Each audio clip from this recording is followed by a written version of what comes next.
Oh, yes, I'm muted. Yes, I was muted. Star Raymond, thank you so much for the follow. Welcome in. Hope you enjoyed the emotes I made by myself. Thank you for your Brad! patronage. It's Brad! For 7 months. 7 month. Wow, the OG is here. Brad, thank you so much for the 7 month. Thank you so much. Then, is this a butterfly meme? Is this a butterfly? Hello everyone, Ione. Hello everyone, let me see. Haruna already made it clear that he was the first today, so... Ione, Haruna. Thank you for your Alex! patronage. Alexius_com Nanews just resubscribed for 6 months. Whoa, what's this? What's it? That's what I'm asking myself every day. Whoa, what's this? Thank you so much for the 6 month, Alex. Thank you so much. Welcome back. Thank you, thank you. Let's go say hello to everyone. Ione, Haruna, and then Lulu and Kitty were the second and the third. Ione, Lulu, and Ione, Kitty. And Blake is also here. Blake said hello this morning, but he had to go to work like a good responsible adult. Hope work is going well, Blake. And so when I feel better if one is here. I'm not the only girly pop. Hi, Wano Ione.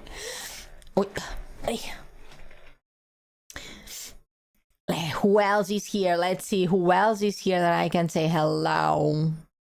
Brad, of course. Brad, yes. Yes. I already say hello to Brain, the OG, the day one. Aston, fuck you. Welcome in. Welcome back, Ione. Ione. Muted. I cannot believe that. Try. It's raining. I don't have a raincoat. Gotta log into the stream so time pass faster. I will try to make it fast. I will try make time pass by fast. Will do my best. Also muted. Why I'm always muted when I start streaming? I will never know. You can get Lapi Fumo and put it in your hand. Should I get Lapi Fumo and put it in my hand? I mean, I can do that. I have done that multiple times.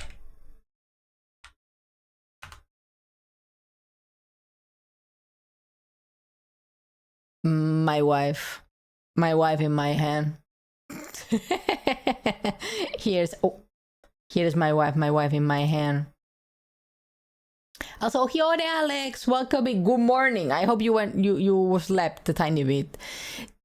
Jade, welcome in. Ione. Who else I missed? Say Ione. Who else did I miss? Falco, hello, welcome in. Ione. Happy. It's Wednesday, my dudes. No, it's not Wednesday. It's Thursday. Yes, almost the weekend. We love that. It's also sausage fest, though. Hey, sausage. Oh, how dare you throw tomatoes to my wife? Not tomatoes to my first wife.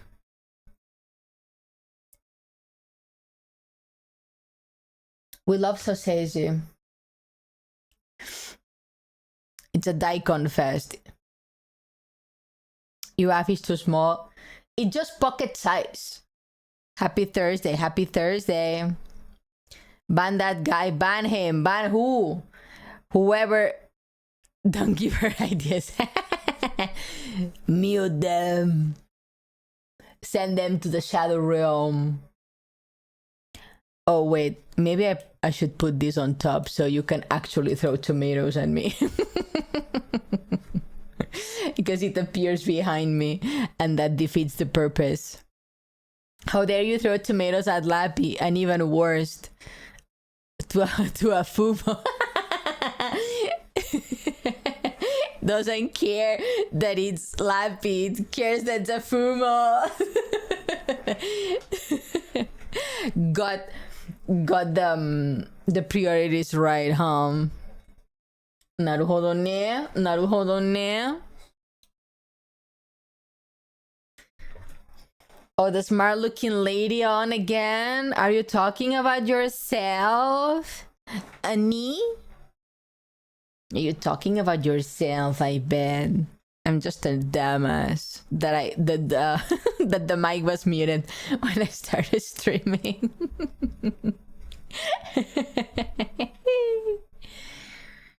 Also, just want a heads up that Saturday,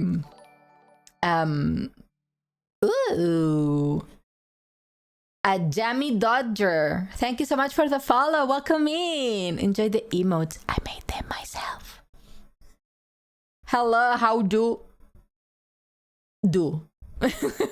Hello. I love Jammy Dodgers. What is a Jammy Dodger?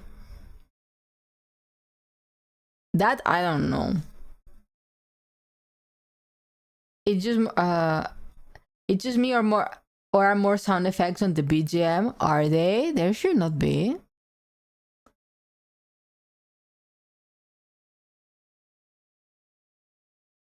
Crunchy? Crunchy?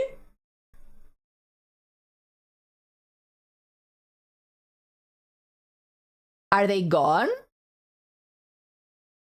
It sounds normal. There should be not. Doesn't sound crunchy. I didn't change any settings.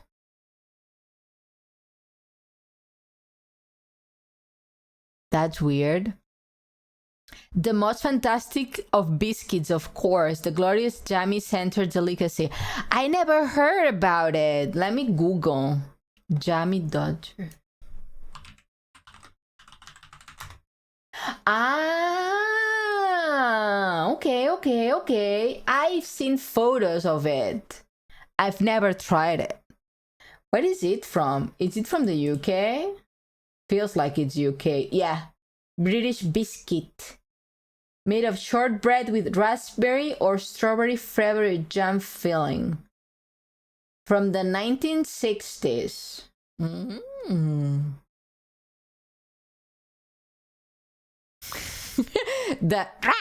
It's very American. I think that's an American sound one. This guy's my favorite. Yeah, one is the best. She has the best taste. That's why she's the only girl in the chat.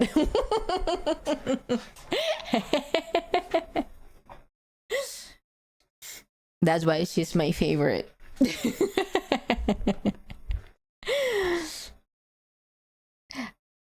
I have heard that the UK needs a license to watch live TV. That I don't know. That I cannot deny or... Yeah, because the BBC is free for everyone. We have something similar in Japan. We have the NHK. I'm sure you guys have heard about NHK. So NHK is the Japanese national TV. It's pretty boring. I got a bad experience with the NHK. They made me cry. I'm too full of sweet stuff, but I don't get filled. Same. I feel you with that, Jamie.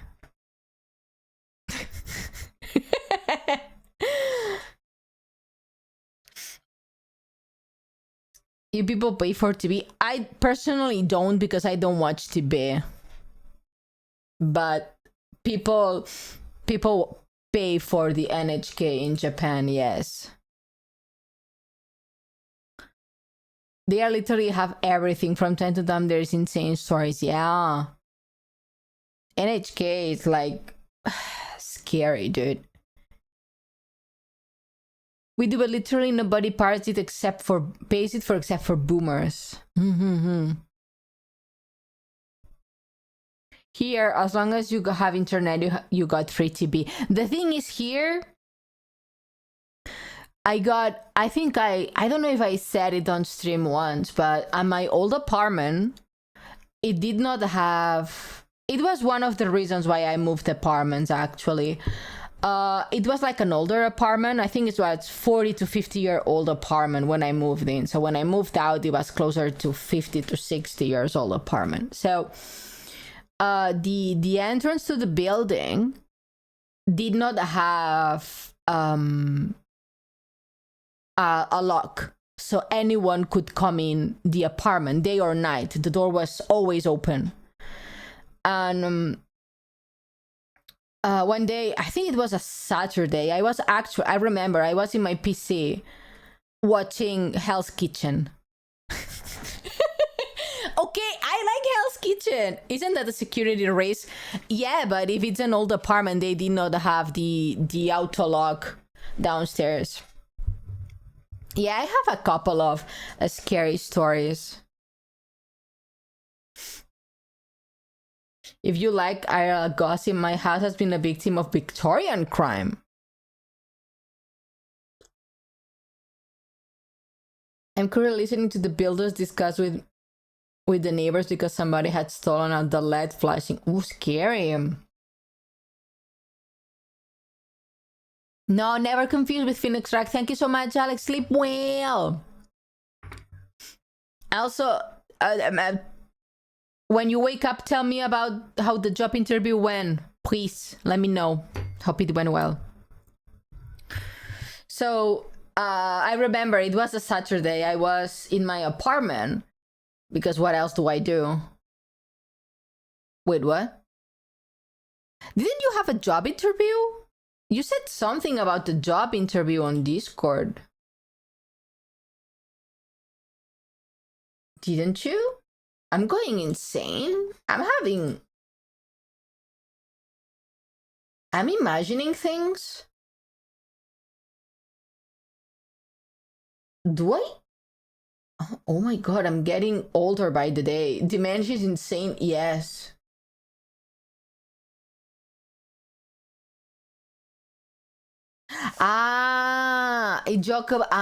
It was a joke. Naruhodo ne.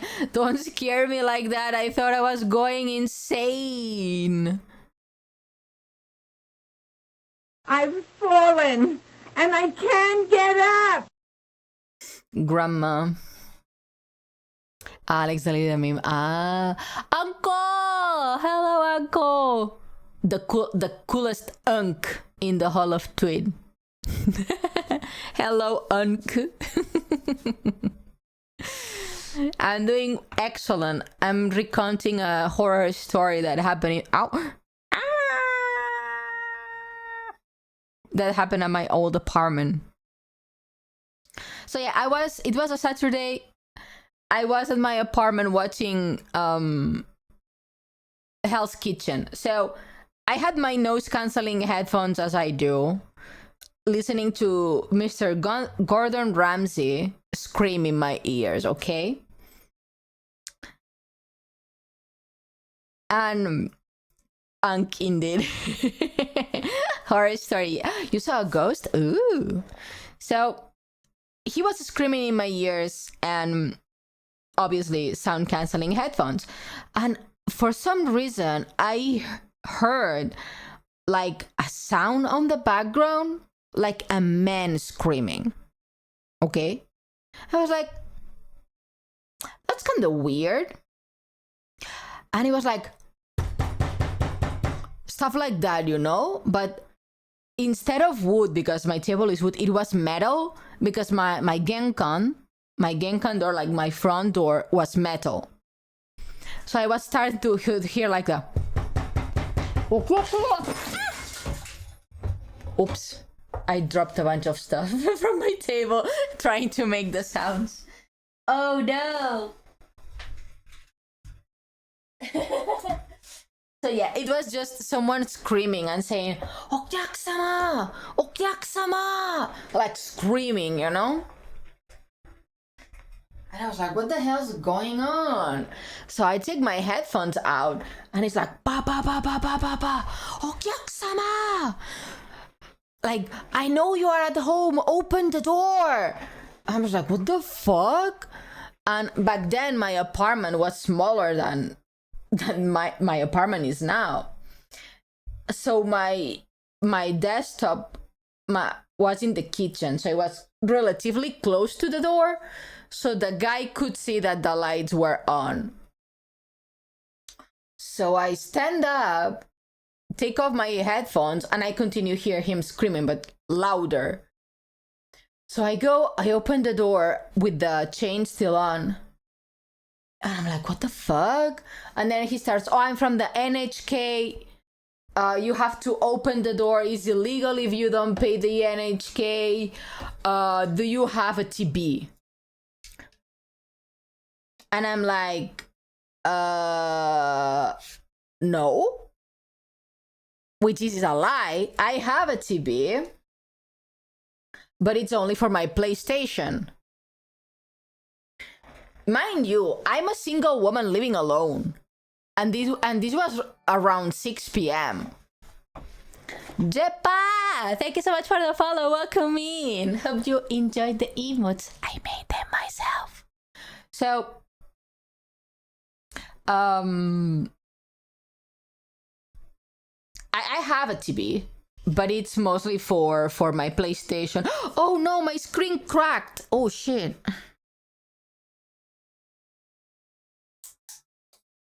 Oh, thanks God it was the protection, not the actual iPhone screen.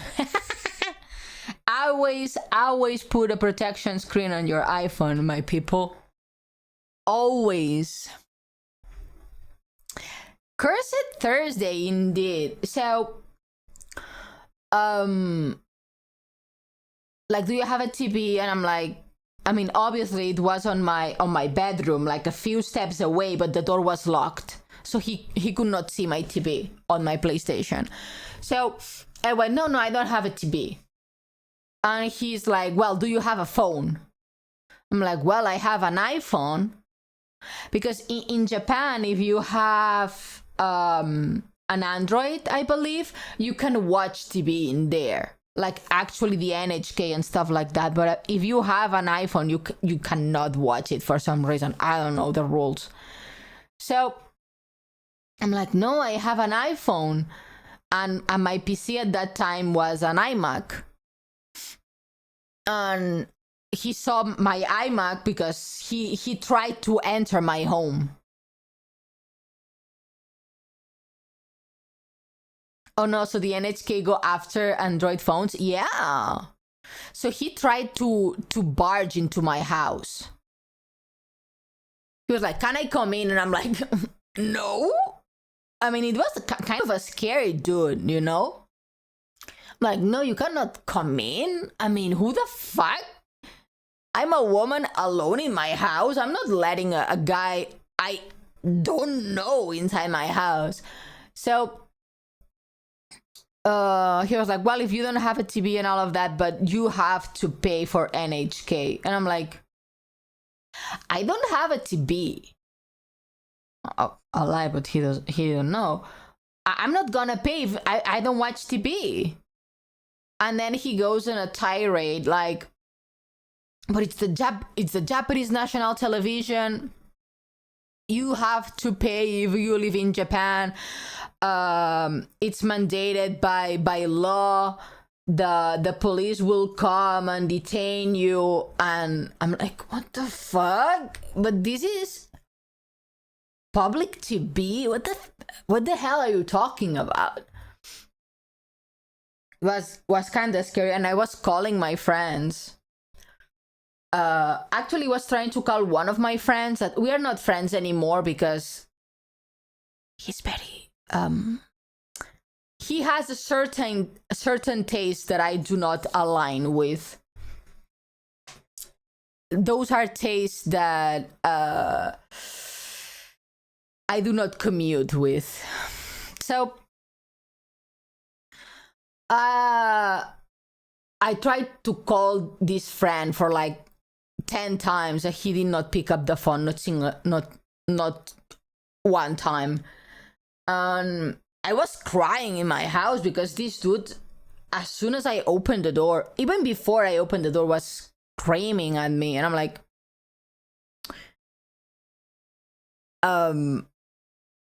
do not scream at me, I'm gonna cry. The sad part is that I'm not sure if it was a scammer or the actual NHK freaks. Actually, I don't know if they can do it anymore, the NHK, but when this happened to me, they had these third-party people that were the ones that went from door to door trying to get people to sign up for paying the NHK. So they were pretty aggressive because obviously they got money based on commission, I guess. So depending on how many people register, I suppose they got more money with that. Hi, Master. Here's a daily dad joke. What did the grape say when it got crushed? It let out a little wine. Wine. So they are even outsourcing the whole hassle? Yeah. So some of the outsourcing was pretty sketchy apparently. I don't know if they do that anymore, but back then they did, and it was hella sketchy, hella scary. And I have heard a lot of people that something similar happened. NHK, yes, Japanese National Broadcasting Television, yes.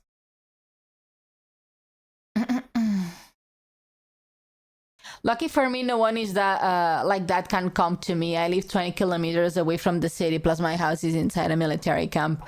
You are lucky. You are lucky. Like the BBC in the UK, they come. You're explaining what an HK is. Yeah. It was kind of scary. Yeah, was not cool. Was not cool. Not fun at all. But oh well, what I can say.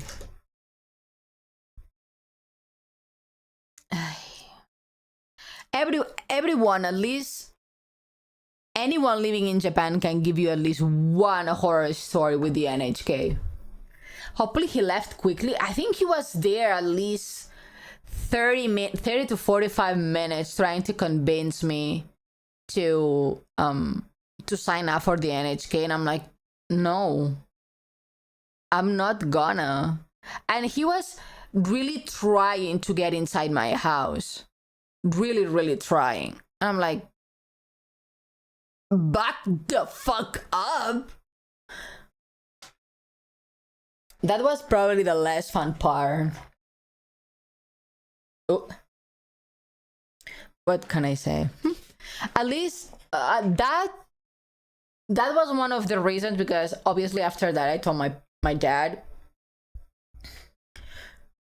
and my dad was like, you need to move. And I'm like, yeah, I agree. Because before that I got a drunk guy trying to open my apartment door at 3 a.m. and that comes back to the ground door at my apartment, my old apartment, not being, it was open all of the time, so anyone could come in, and it was relatively close to the area where restaurants and bars were. So a lot of drunk people, especially Thursdays to Sundays. So it was pretty. So yeah, that was not fun. At 3 a.m. I woke up to someone trying to open my door. Like, I think it was two guys. One that tried to open the door that was super drunk, and his friend that was not that drunk and told him, dude, I think this is the wrong house, and then they left.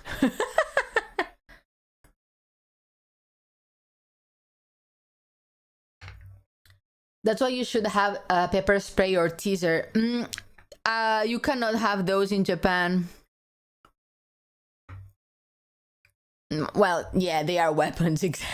Yes, they are. So yeah, no, you cannot have that here, at least. I think I heard people having like army Swiss knives with themselves.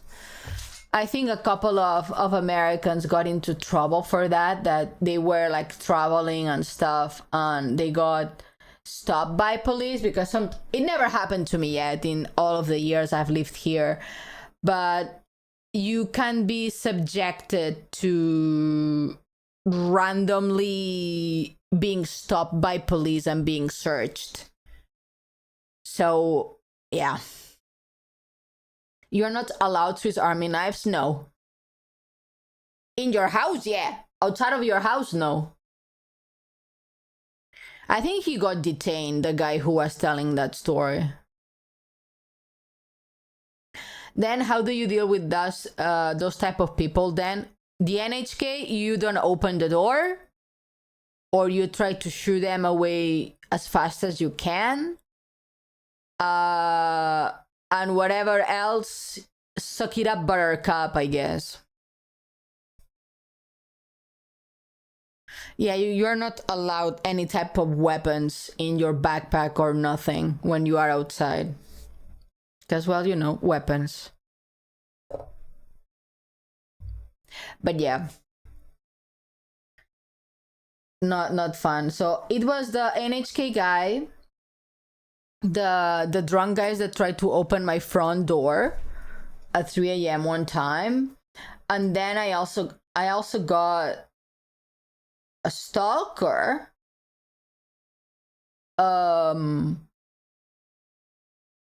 So my dad was like, yeah, please move, and I moved.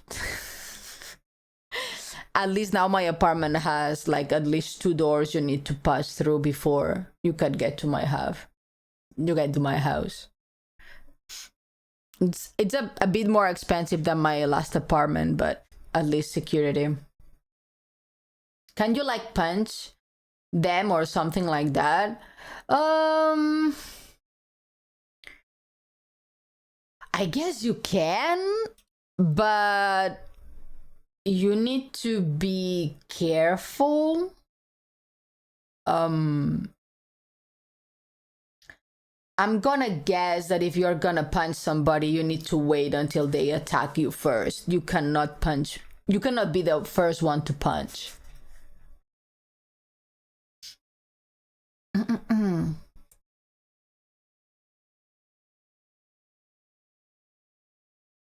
Here you can get it for free. If you go to the police station and say you want something for self-defense, you can pick a teaser or the spray, and they will show you how to use it. How to use that and in what situation. I mean, at least you got that. The police is helpful. But no, in Japan, you have to actually go to the police, and more often than not, they don't do much. Do you mind if I tell my ghost story? Yes, tell us our ghost story. I like ghost stories. Sounds like your last apartment was cursed. I don't know if it was cursed. I think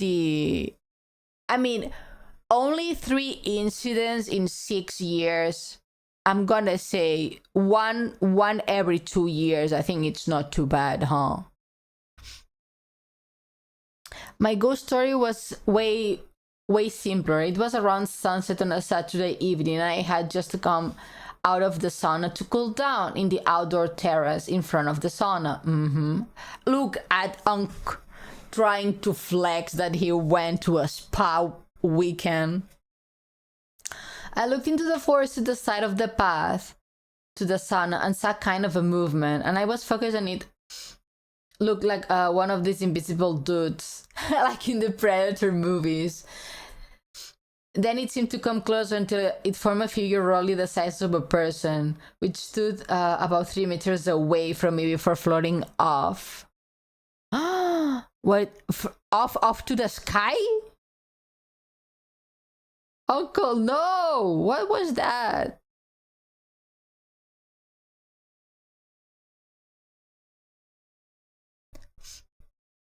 Floated to the left to me, towards the lake. It was curious since it was roughly human size and kind of localized out of quivering air as it swarmed of mosquitoes buzzed in place. Like horizontally it left. That's scary. Sarge, welcome in. Welcome, welcome. That's scary, Unc. That is actually scary. Maybe it was a bunch of mosquitoes. Maybe it was.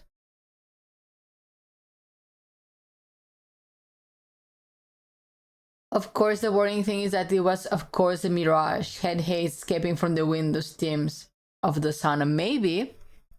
Could it be mosquitoes? Could it be haze of the sauna? Could it be a lot of things? Probably nothing bad. Let's hope nothing. It was nothing bad.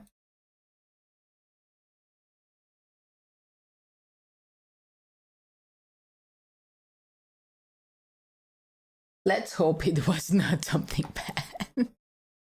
That would be scary. Could be an actual ghost just saying maybe. Hello, Auntie. Your post looks an ancient Greek statue. Thank you. I'm a lawyer today. I'm going to trial.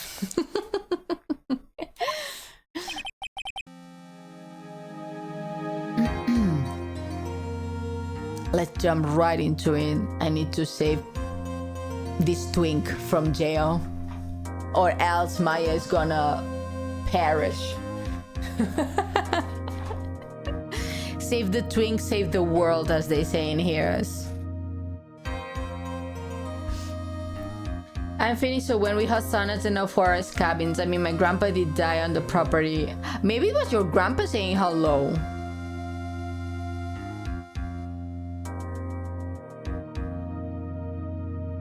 Phoenix Ryan, yes. Adrian did? That's what it looks like. Dude, no way. That woman couldn't do anything like that. In court today, there will be a mountain of evidence that will implicate you. A mountain of evidence? I'm certain there is someone out there trying very hard to pin this whole thing on you. Did anyone watch the anime? I watched the movie. Please, Mr. Lawyer. Dude, like I said yesterday, I'm refreshing like a spring breeze, alright? I can't let any sort of scandal ruin that. I understand. Well, it's almost time. Ooh. Mia! We must get the complete acquittal today. I know. But I can't focus on my situation right now. Or Pearl's either. No matter what, I have to focus on winning this case by the end of the day. Indeed. Well, let's get going.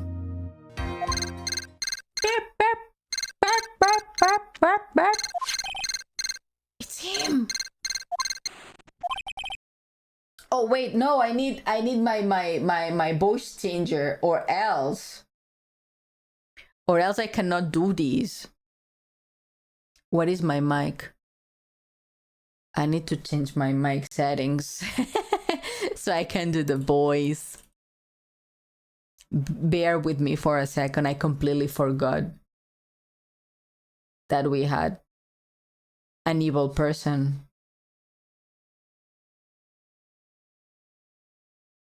Okay.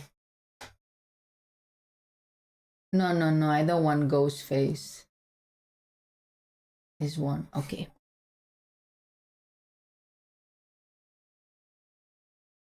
Okay, there we go. Perfect. Perfect, everyone. We are here. This is right. Good morning. This is it, Mr. Attorney. The day of the trial. Maya, she's unharmed, right? Well, when I checked on her earlier this morning, she seemed a bit, how shall we say, tired.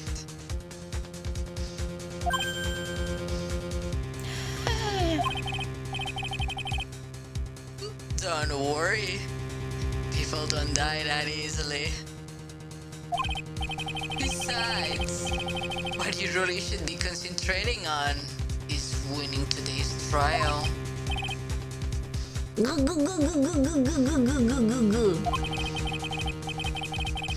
For my sake, as well as yours, you must win today's trial. Which is why I sent you a little present this morning. Present? What in the world would you want to give me? You'll figure it out once the trial starts. Even if you don't like my gift. I expect you to graciously accept it, and win today's contest, if you please. Wait!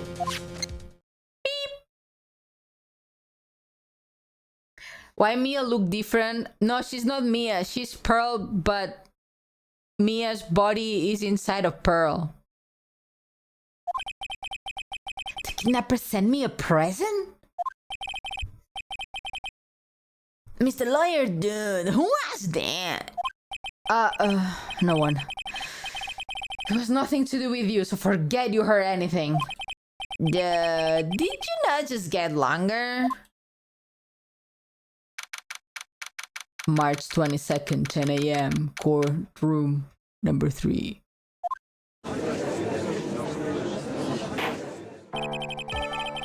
Court is now in session for the trial of Martin Gord. Are the prosecution and defense ready? The defense is ready, Your Honor. Oh. I say, Mr. Wright, what happened to Miss Von Karma? I don't know, Your Honor. Why are you getting mad at me? Your Honor! Please be quiet, bailiff. Court is in session. If you must tell me something, please keep it brief. Now then, what is it? Prosecution Von Karma has. This morning, Miss Von Karma was shot by an unknown gun.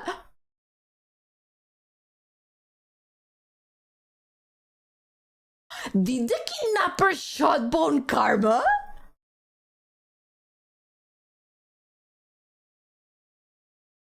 Is this the present?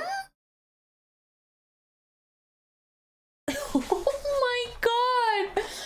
Did he shot Francisca? She's 18! What the hell, dude? Why are you shooting a teenager? What the hell's wrong with you? What? Shot? Somehow, I think this is the present that man was talking about. My soldiers and me are sleeping in the forest tonight. Can you tell your eldritch friends not to snatch me out of my tent and eat me, Auntie Ione, please? Yeah, we don't like soldiers. Don't worry about that. You guys are too lean. We prefer fatty meat. You are okay. But I'm not saying nothing about Wendigos and Chupacabras. I'm not part of those, so I cannot do anything about those.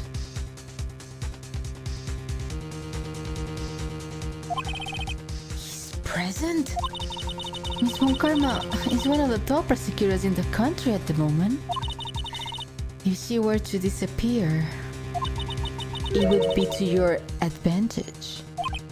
That's so insane! Miss Von Karma, is she right? I don't have that answer. She's alive and in stable condition. That's good. You are? I thought he showed up. My boyfriend! Well, not my. That's... Oh, wait, I don't have the app open. I mean, that's Phoenix's boyfriend, not mine. They just get along very well. Two guys in a hot tub. 5 people apart because they're not gay. There we go. Now you can throw water at me, Your Honor.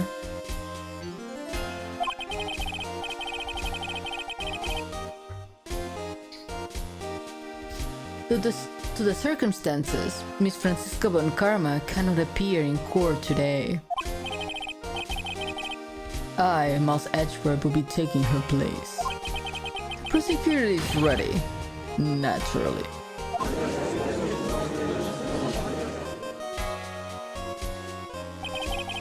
Okay, let me do what my voice acting teacher taught me yesterday.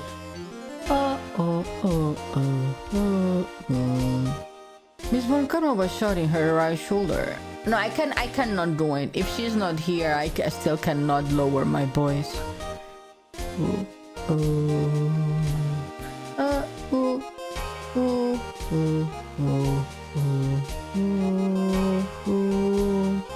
Miss Von Karma was shot in... No, I cannot do it. I cannot change my voice. I need more classes. Miss Von Karma was shot in her right shoulder and is currently undergoing surgery.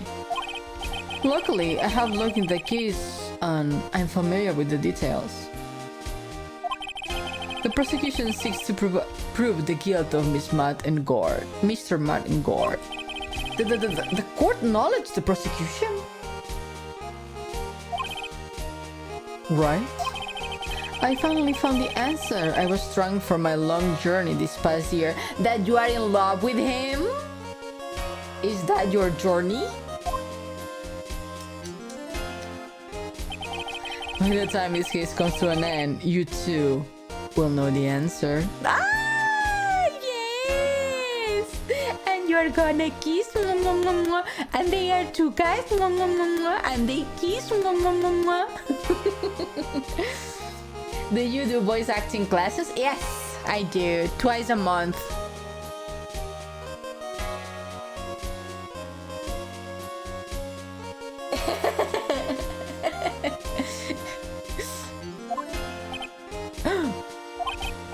Now then, the prosecution would like to call its first witness. Please bring Detective Gumshoe to the witness stand. Actually, I had the voice acting classes yesterday. That's why there was no stream yesterday. Witness, your name and occupation? My name is the Gumshoe, sir. I'm a detective now at the precinct. For now. For now? After this trial's over, I'm supposed to turn in my badge, sir. Detective Gumshoe. The prosecution has no need for a depressed witness. Leave your head up and face forward like a proud officer, Detective D. Gumshoe. Yes, sir. Now, let's have your testimony. If we want to explore the various facets of this case, we must start with that. Get ready, Phoenix. This is going to be one very rough fight. Yeah. I will have to be with Edgeworth as my opponent. The answer was struggling for interesting. Show me this answer you finally found, Edgeworth. It's called love. The goat.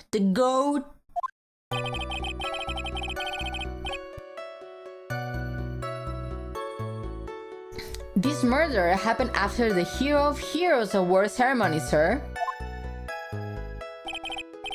The victim, Juan Corrida, again this name is atrocious, was found dead in his hotel room. After looking into the cause of the death, we believe he was definitely murdered, sir. At first, we thought there was something suspicious about the empty guitar case. However, we later found out that the guitar case had nothing to do with the murder. If this is here, then that's sussy.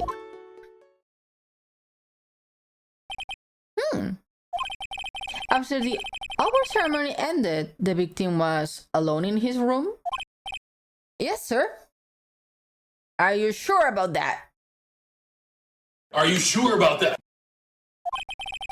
Both the victim and defendant went alone to their room, sir.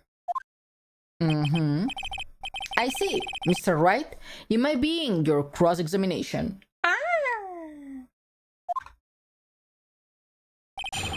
Cross-examination! Okay. This murder happened after the hero. Remember, the victim, Juan Corrida. After looking to the cause of the death, we believe it was definitely murder, sir. Okay, tell me more about that. Cause of death? Wasn't it because Mr. Corrida was stabbed in the chest? Only a careless amateur would believe something so brainless as that, Paul.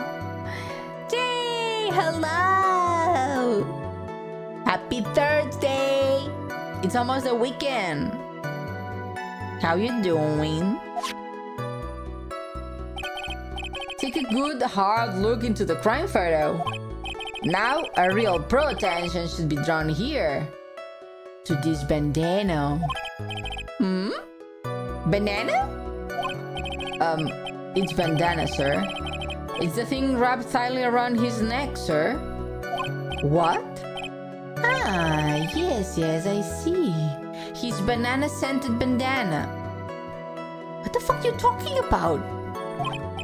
Then what about the knife?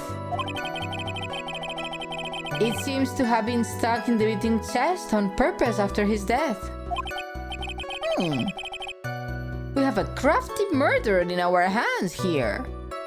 I'm good. How about you? I'm doing great. Thank you for asking. Thank you. I'm having my hot tea. I don't know what I'm thinking. Hot tea when I'm dying of heat. And I just chill. I did some work today. I have to finish work after stream, but still we chilling, we good. At first we thought there was something suspicious about the empty guitar case. Prince. And why did you think that? Because it was empty, Paul. The jamming ninja doesn't go anywhere without his bright red guitar. We couldn't find it anywhere at the scene of the crime. Oh, then how about this theory? A fan really wanted the guitar and did the crime to get it. How's that? We thought of that too, but the only fingerprints on the guitar case were the victims. Only the victims, huh? I see. So much for my theory then.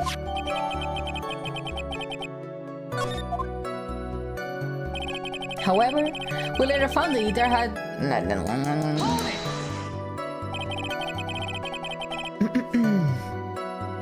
What convinced you? It had nothing to do with the case.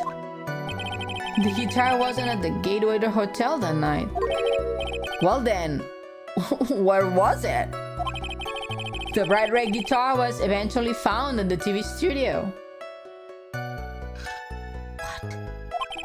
The victim, Juan Corrida, had apparently only taken the case with him, sir. What for? Isn't that suspicious to you? So you mean he forgot to put the guitar inside the case? Yes, sir. Even when he was on stage for the ceremony, he didn't have his guitar. No. That's not how it works when you play guitar. That's not how it works. I played electric guitar for a couple of years, and when you stop using the guitar, the first thing you do is clean it and put it inside the bag. You don't forget it. Guitars are expensive. So the guitar case was empty even before he got to the hotel. Naruhodo. Yeah, that's right. So it really had nothing to do with the case after all. I believe that is enough. First, the victim was choked to death with his bandana. Then, after the victim was dead, the killer deliberately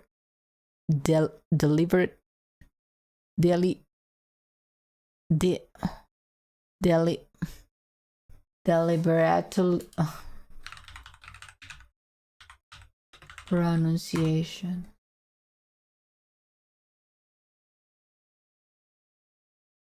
Deliberately.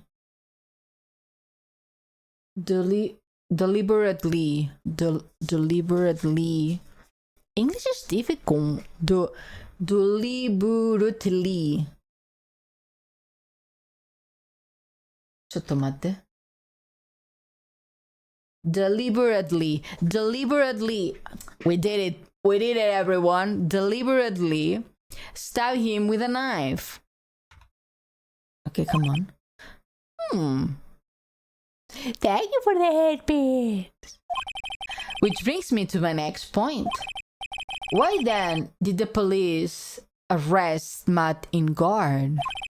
Because there was reason enough to suspect him. Here it comes. Looks like Edgeworth's back in full swing. Okay, I was about to say something, but I'm gonna shut up. Very well. Detective Gumshoe, please testify about this matter. Yes, sir.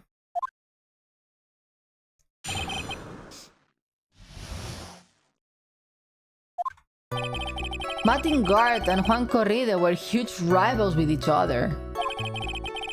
They each thought the other guy was in his way. That's motive enough in my book.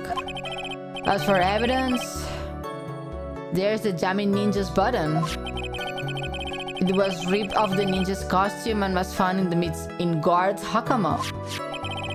The defendant's fingerprints are also all over the knife. The defendant bought the knife for the crime, which makes this premeditated murder. Better buy dinner. Enjoy dinner. So the defendant's fingerprints are found on the knife used in the stabbing? It was sort of sticky on the handle, so the fingerprints came out pretty clearly, sir. That's way too convenient. Bears the victim's blood and in Guard's fingerprints in the grip. Gatewater is in Graves. Okay. And there's this button that was found in the defendant's clothes, was it? And this button is also covered in blood? Yeah. We know that this blood is on the victim's...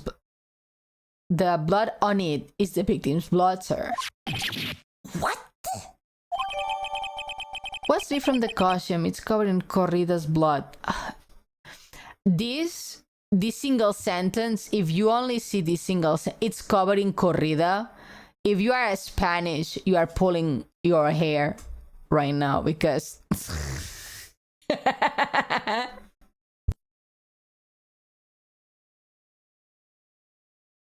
It's a very nasty sentence right there.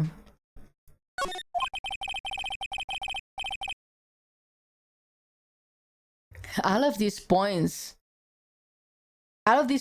very clearly to the defendant, doesn't it? Yes, most certainly does, Your Honor. Ready to give it yet? Right? He's gonna give you something else.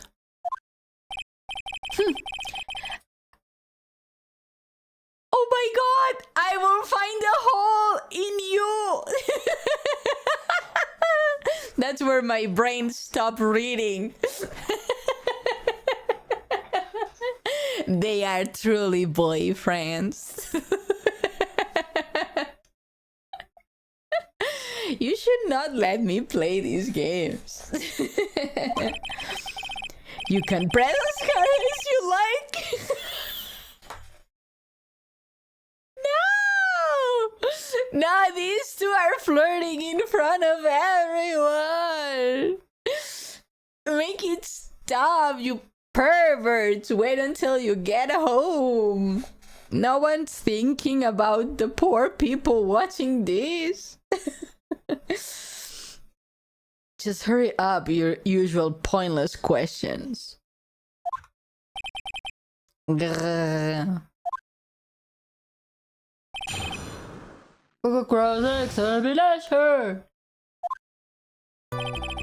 Martin Guard and Juan Corrida were huge rivals with each other. Each thought the other guy was in the way. As for evidence, there is jamming into pattern. It was ripped out of the defendant bought the knife.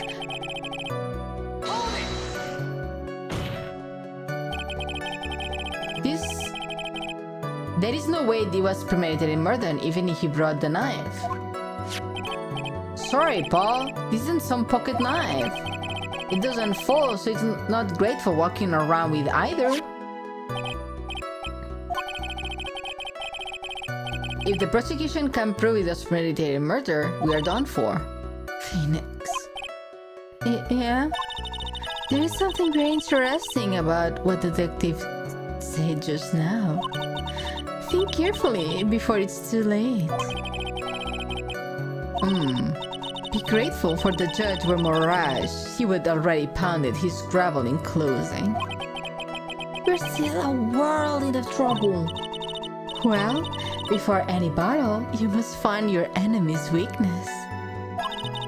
So let's find the weakness in his testimony, no matter how small it may be. Okay, Phoenix? Oh, so it's something with the knife.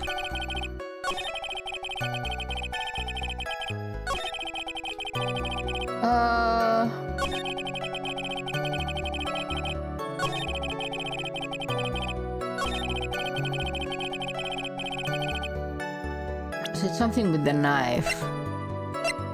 I mean, it says gate water. It's not premeditated because it's from the hotel.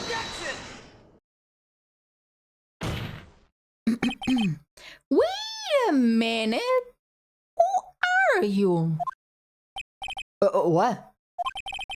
So the basis of your argument that was premeditated is simply that my clients bought a knife beforehand? That's right, Paul. The defendant did not buy this knife. Huh? Take a good look at the handle of this knife, and you will see what I'm talking about. Turtle! Hello, Turtle! How are you? Happy Thursday! Huh? It has gate water seal set into the handle. Gate water? I think I have heard that name somewhere before. That's the name of the hotel. The Gate Water Hotel. Oh. The murder knife was actually property of the hotel, which means this murder was not premeditated. Yes, that is very true. This is a very big... Oh, what is it, Mr. Edgeworth? I'm sorry, but the defense is simply too careless. What?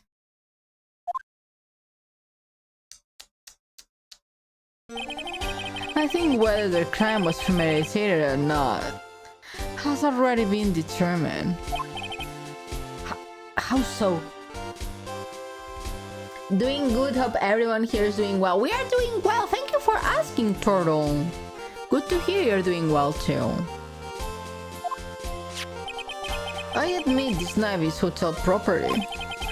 There is no one currently in the police force this dumb enough not to realize this. Oh, but I didn't...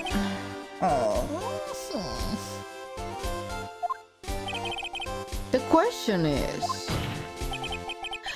where does this knife come from?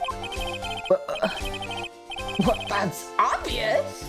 It came from the victim, Mr. Corrido's room! Sorry, Your Honor, but that is incorrect!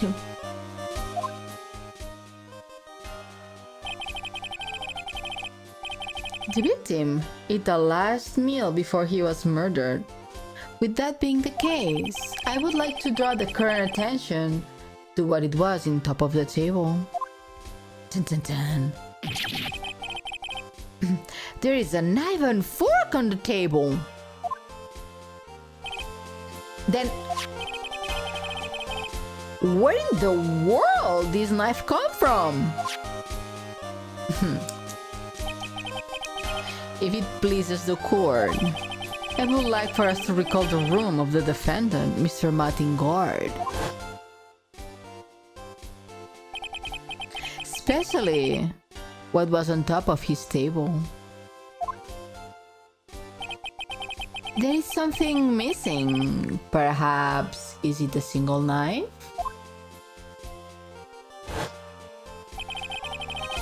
We investigated the leftover dishes for fingerprints, and while we were investigating, we came to the conclusion that Mattingard's knife was, how you say, missing. Ugh. Mr. Ingard had gone to the victim's room with the knife he had used during dinner. Why would he carry a knife on that busy? To kill, of course. And with that, I believe the prosecution has proven this was premeditated murder. There are so many holes on that. Amazing, Mr. Edgeworth. Absolutely brilliant. A brilliant, clear deduction. It seems like Edgeworth had his plan from the very beginning. This must be one of those traps, and I just walk headlong into it. A murder weapon with fingerprints and a button from the victim's costume? There is quite a sizable amount of evidence here. I can safely say that any further deliberation is a waste of your Honor's time. Although, I wouldn't mind if the defense were to present evidence not yet shown to the court. Evidence not yet shown? He means evidence that the court hasn't seen yet.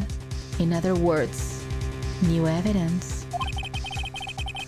What does the defense have to say about this, Mr. Wright?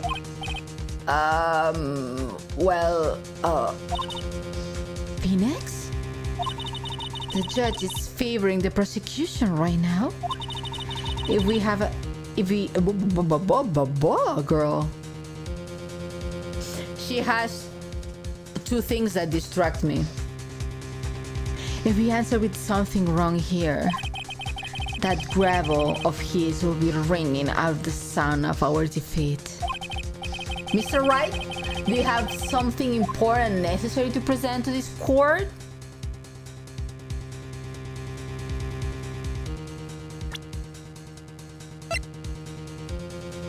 Oh!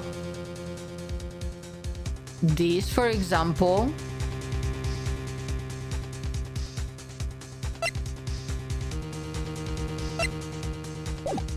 I do, I guess. I suppose I do. There's one. Hi, Edward. Mwah.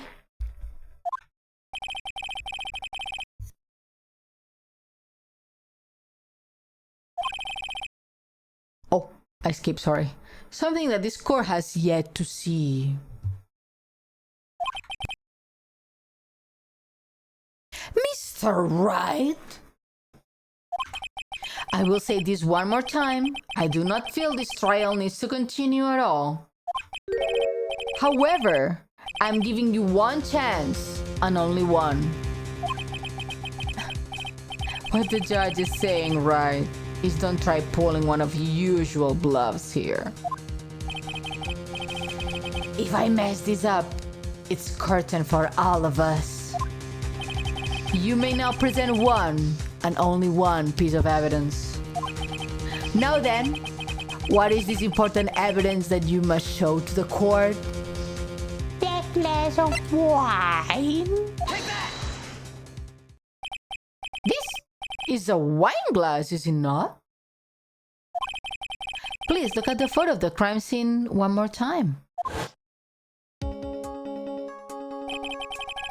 scene is a mess because of the victim's struggle against his assailant.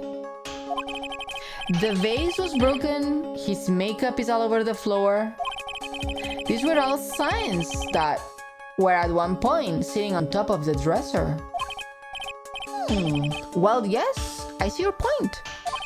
However, this glass that is sitting on top of the dresser is mysteriously untouched.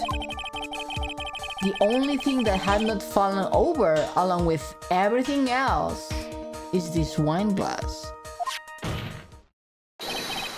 This piece of evidence is more than strange enough to warrant further consideration. I messed up. What do you all have to say? Well, yes, it is a little peculiar. Yeah, isn't it? I thought it was. You can't stop looking at me with those puppy eyes of yours now? Mr. Edgeworth? What is it, Your Honor? Your opinion? Maybe, please, your opinion, sir?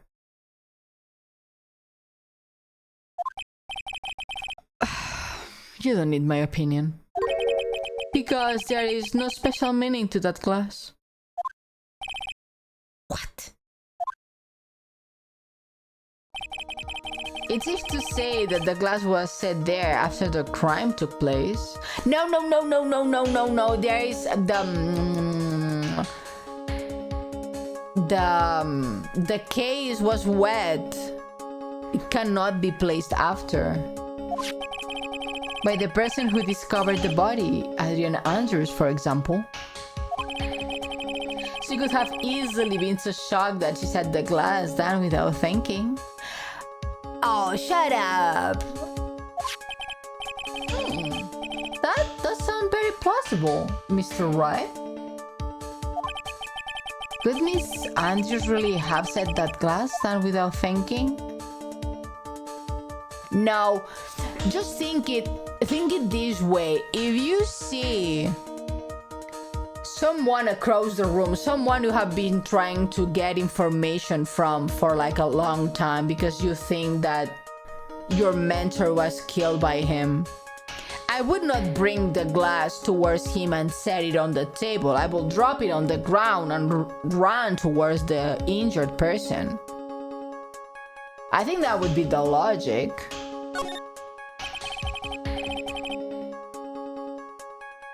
If I appear weak here, the trial is over. I can look for my proof later. For now, I should trust my instinct and point it with certainty. They may just fall for it if you are thought-provoking enough. The defense would like to challenge the prosecution's theory. We would like to see that something that proves it was Miss Andrews, who set the cup on the table. You have turned the situation on its head yet again, as usual. Mr. Edgeworth, do you have any proof to back up your claim? There is no way he has any. He's just bluffing. Unlike Mr. Wright, I never say anything unless I have evidence to support it. What? What? You are not thinking hard enough today, right? Did you think this wine glass escaped my notice? But, Of course it has been thoroughly inspected for fingerprints. Fingerprints? There were only one set of fingerprints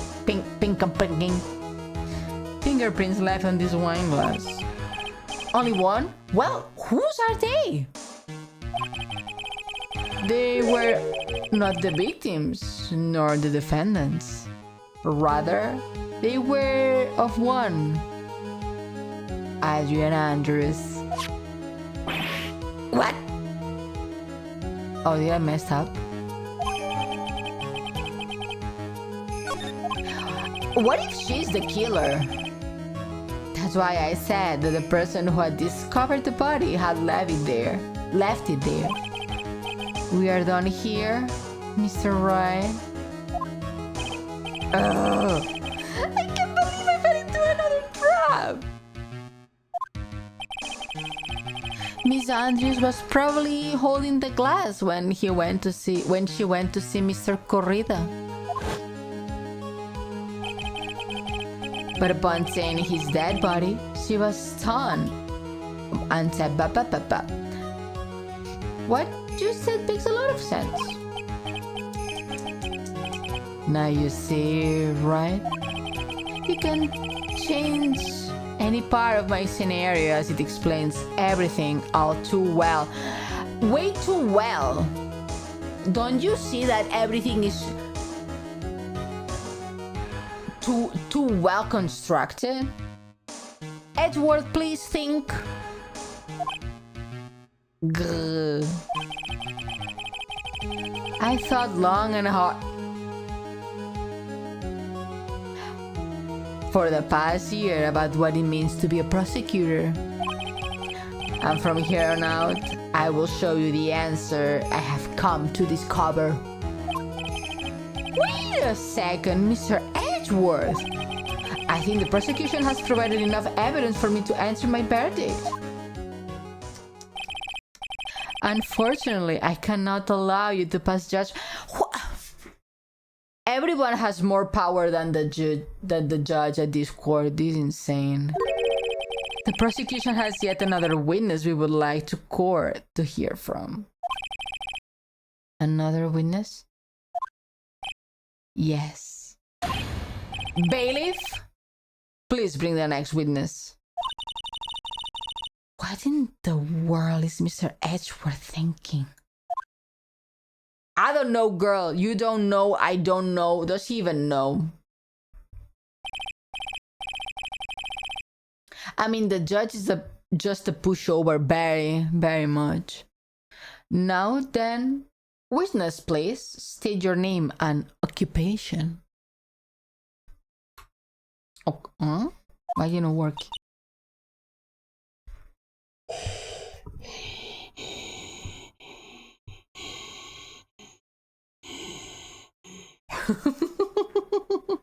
It's Dark Vader. Witness?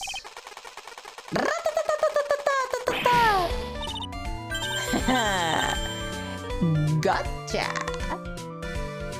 Sally, I gone. Oh, there's a lot of training to do. Okay, bye, Sarge. Don't train too hard. Be careful, don't get hurt, okay? Thank you so much for dropping by. Have fun in the woods training. Eat a lot. Don't get the Wendy Goose get you.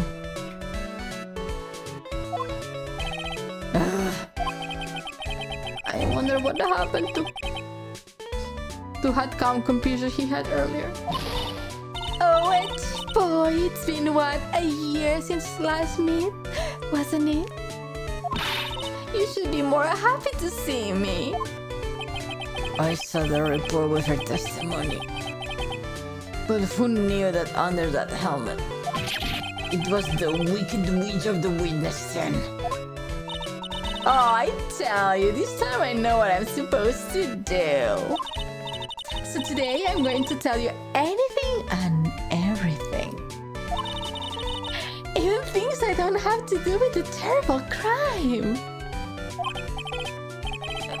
Miss Witness, that terrible crime is all this court needs to know. Shush! I'm talking to my edgy wedgie. That's a very awful name. To my edgy wedgie right now. Darbar, welcome in. New phone, who this? This Ione, who is you? Don't interrupt that, Gramps. Oh, yes, ma'am. No, please, by all means, interrupt her, please.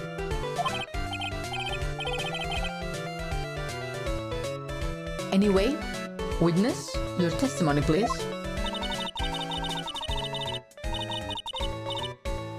It's true what they say that the youth are hot-headed nowadays. Not that I mind at all, edgy. Oh, she's flirting. This is a true hag flirting with a young boy. Well, he's not a boy, he's 27, but...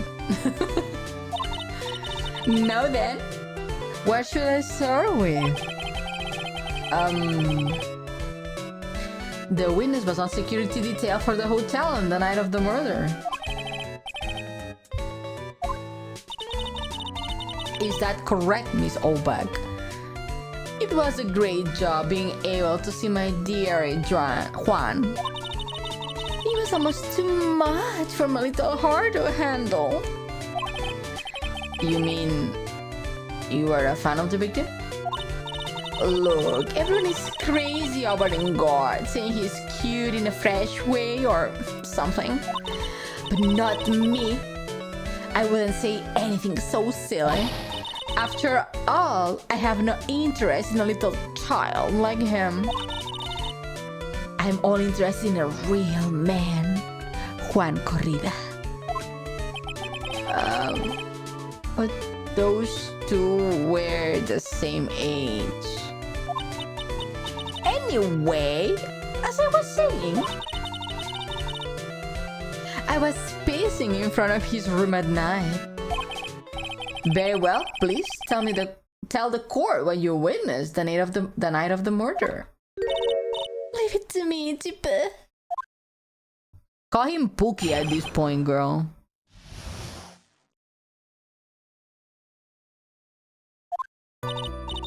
Anyway, after the ceremony, I went to pace around the hallway in front of his room. There was something I was interested in finding out, you know. Well, since I was on the job, I made sure to keep a good eye out the whole time. That's when someone showed up. It was a man coming out of poor Juan's room. Hey! What if they like each other? Don't be like that. It's 2025. It was in guard. Mad in guard.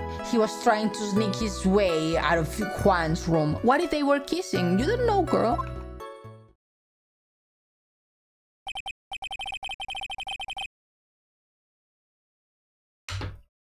So, Mr. Ingard came out of the victim's room? See, it has to be him. He's the murderer. I see. Well, Mr. Wright, you may be in your cross-examination. Cross-examination!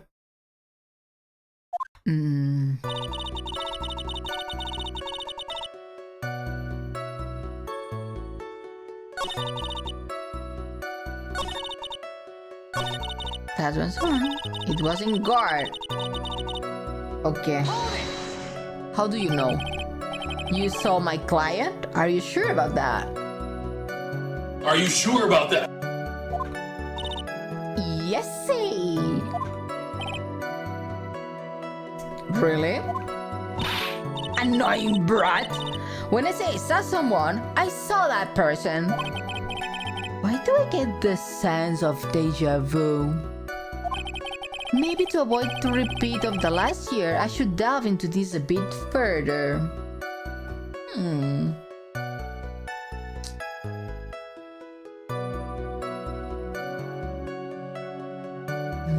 Clothes, I guess.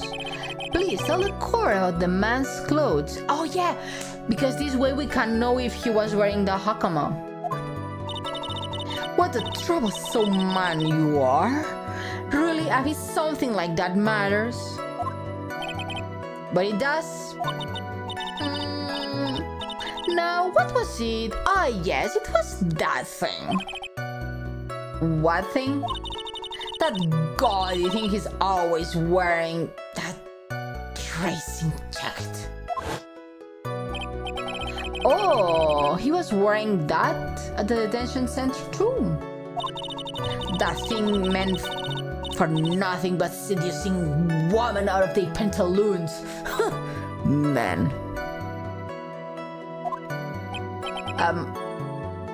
Right.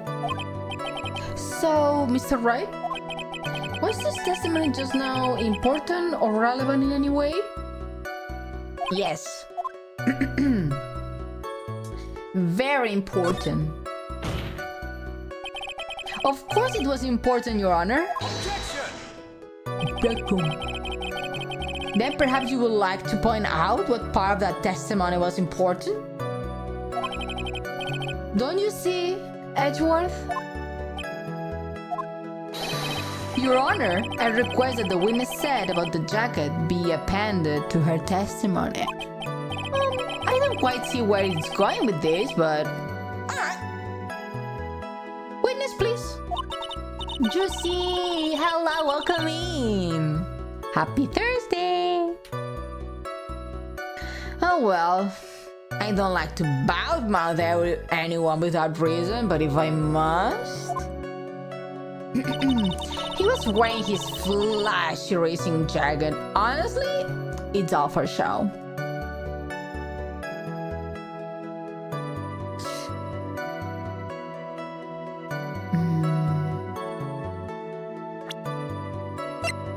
This, right? Right?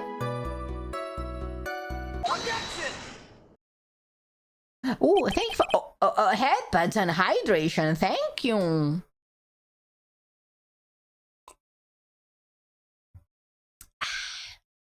Miss Allback.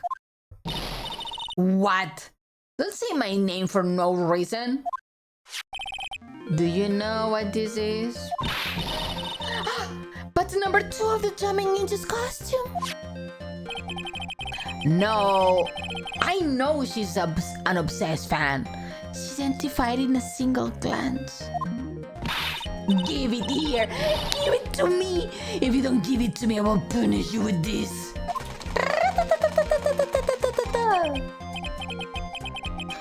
Wow!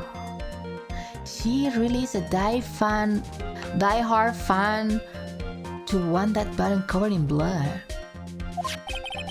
This button was discovered on Mr. Ingard's body during a full body search. See? This button proves beyond a shadow of a doubt it was that rascal Ingard.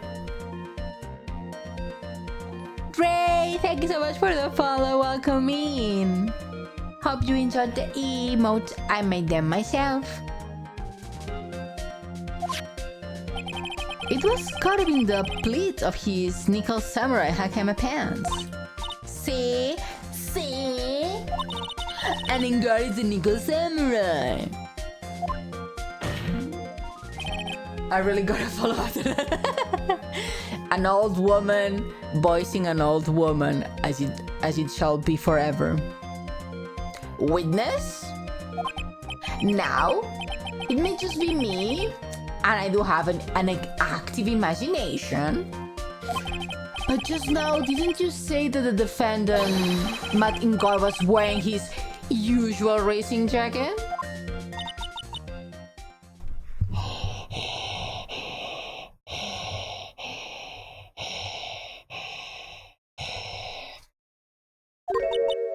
Ah, I'm so sorry. Sorry that you judge people based on what they wear. If I wore a trendiest dress, okay, you go, girl.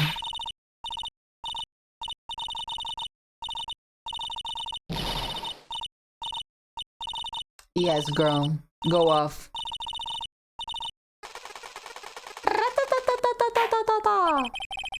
Now hold your tongue still there for a second. So what you said actually was not Mr. Ingard, the man? But Mr. Ingard, the Nickel Samurai, we are back again. Back again. This woman never learns. This woman never learns. But when you think about it,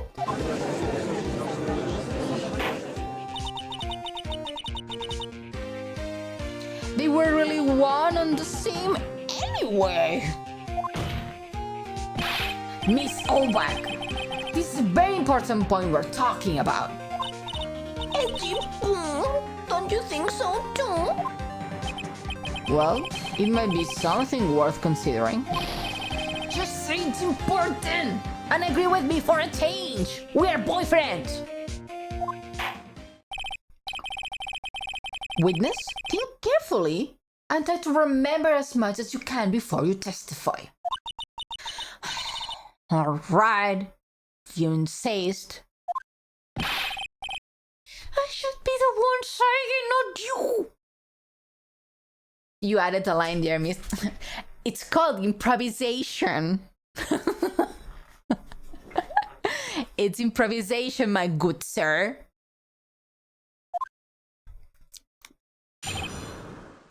Why some?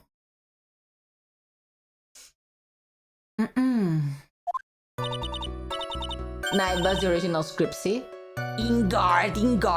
Yes, I now remember. The Nickel Samurai, that's right. It was Nickel Samurai that I saw. Yes, it would have been convenient for him to wear his costume during the murder. How would it be convenient? It looks everything but convenient. He had to go to that post-ceremony stage show thing after the crime, you know? So he must have worn that Nickel Samurai costume when he was stabbing poor Juan.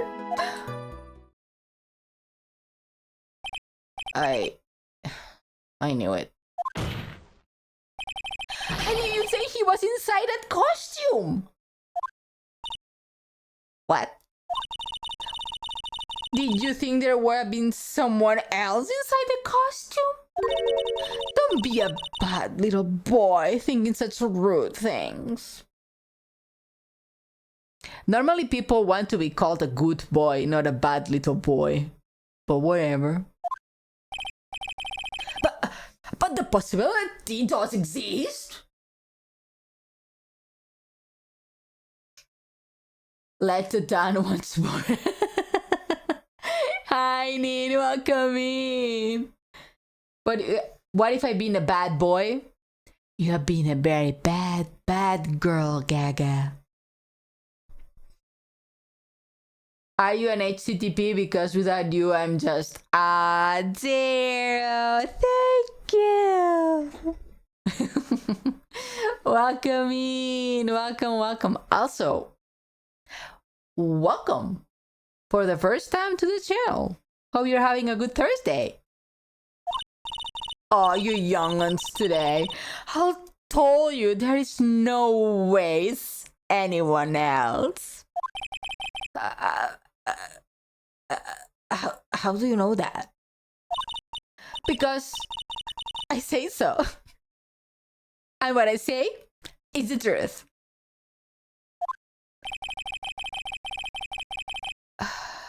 At least she's just as delightful a witness as she was a year ago. Mr. Wright, you may cross-examine the witness.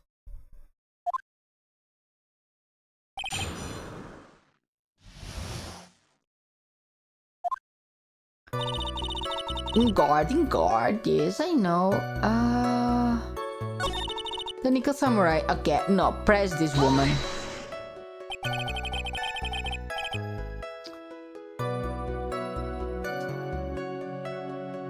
Be a little more careful with your testimony, please. Not too long ago, you said he was wearing his racing jacket, and now he's not? Not too long ago? Then let me ask you this. When you were teeny bitty, what was your grand dream? Huh? What did you want to when? Wait. Too many letters that start with W. Oh. What would you do when you went? Okay, god damn it. My dyslexia is kicking hard. What did you want to be when you grew up, whippersnapper? My dream, huh? Well, I wanted to be Judge Walker, hero of the public court. So what? See? And look at where you are now. You are not Judge Walker, are you? Are you? Well? What I said earlier. Who puts in the weight into things like that? The now is everything. I can't be held responsible for the past.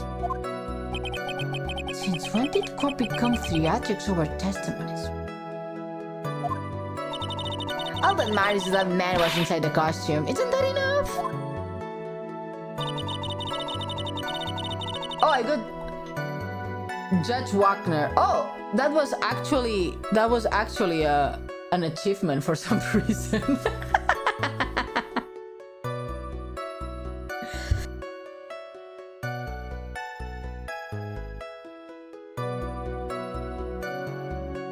I don't know.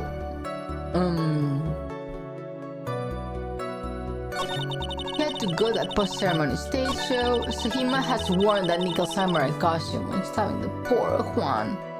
That cannot be. That cannot be.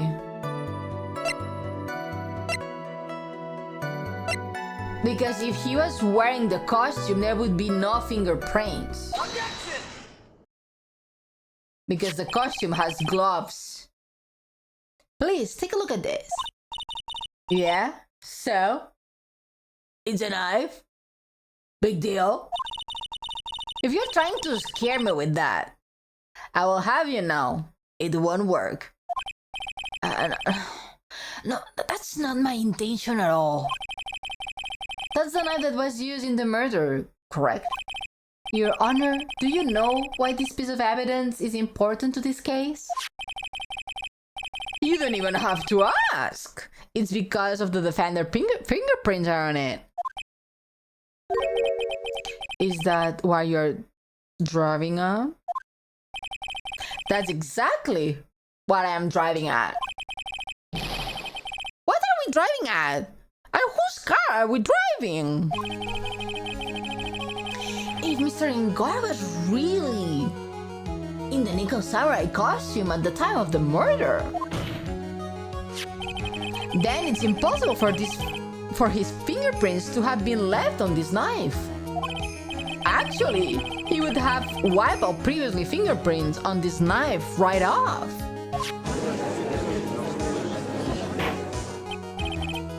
Oh, that's right. The Nickel Samurai wears gloves, doesn't he? Objection! Objection! He probably took off his gloves before he began the stabbing. Yeah, right.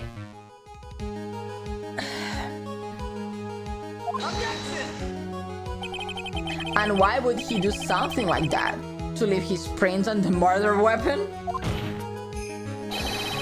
There is no way he would do something like that. However, there is one possibility. Then let's hear your possibility. It's very simple. The defendant went to the victim's room while in costume as a Nickel Samurai. At the time, the defendant held no intent to murder. He was probably just going to relax and talk with the victim about the stage show. Oh, come on, Edgeworth. No, don't even you believe that. Which is why he took off his gloves. But the murder still did take place. It's well known that there was a bad blood between the defendant and then again, why they would go talk to each other like they were friends. Edgeworth, aren't you smart? Why am I smarter than you? Yes, I have heard that before. Well, Mr. Wright, what do you have to say to Mr. Edgeworth's theory? So, a smiley face. So let me get this straight. Edgeworth's theory goes like this. When the defendant went to the victim's room, he had no intention of killing him. Now, up to this point, are there any problems with this theory?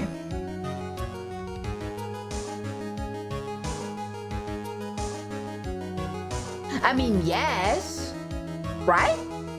Because before, Edgeworth said that Ingard took the knife from his bedroom and went to Juan's room to kill him with the knife. So it's premeditated. And now he's telling that no, he didn't went to kill. Then why did he have the knife? Hi, Quizon. Hello, welcome in. Happy Thursday. Was looking at my phone. Random ass achievement. Was looking at my phone because it vibrated and my cat was sitting on it. Oh, cat. There is a contradiction. This really contradicts something in an earlier... Thanks God I have good memory. Short time memory. What are you babbling about? Happy Thursday, how are you? I'm doing great. How are you doing? Now, for argument's sake, let's suppose Miss Ingard was the killer. If that's the case, I think it's impossible for the killer to have gone to the victim's room without intent.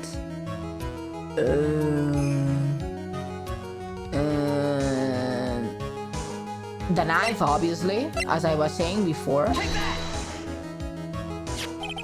This knife, this was used by Ingard at dinner. Yes, we established that. Which means that if my client was, in fact, the killer, then he bought this knife with him when he went to visit Mr. Corrida. I suppose. However, you just said it yourself. At that time, the defendant held no intent to murder. If that were true, then why would he bring a knife? He wouldn't, would he?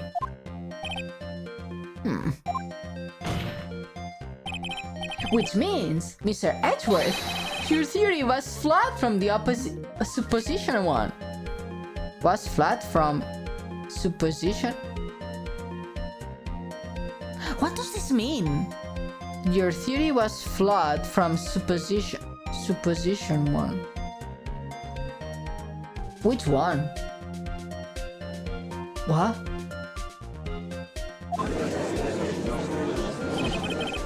One more thing. If the murderer was wearing the costume at the time of the murder, then there should be glove marks left on the knife. Which means the defendant's fingerprint shouldn't be all over it, like bees on a hive. That brings me to my final point. This knife was planted by the real killer to hide their identity and mislead us. Order! Order, I say! Was this knife really planted by the killer? Why would the murderer do such a thing? To frame Matt, obviously. It's to frame my client, Matt Ingard, of course. To frame... Aren't you forcing the interpretation just a little too hard on this one? But we just established that the witness saw Nick Samurai in costume.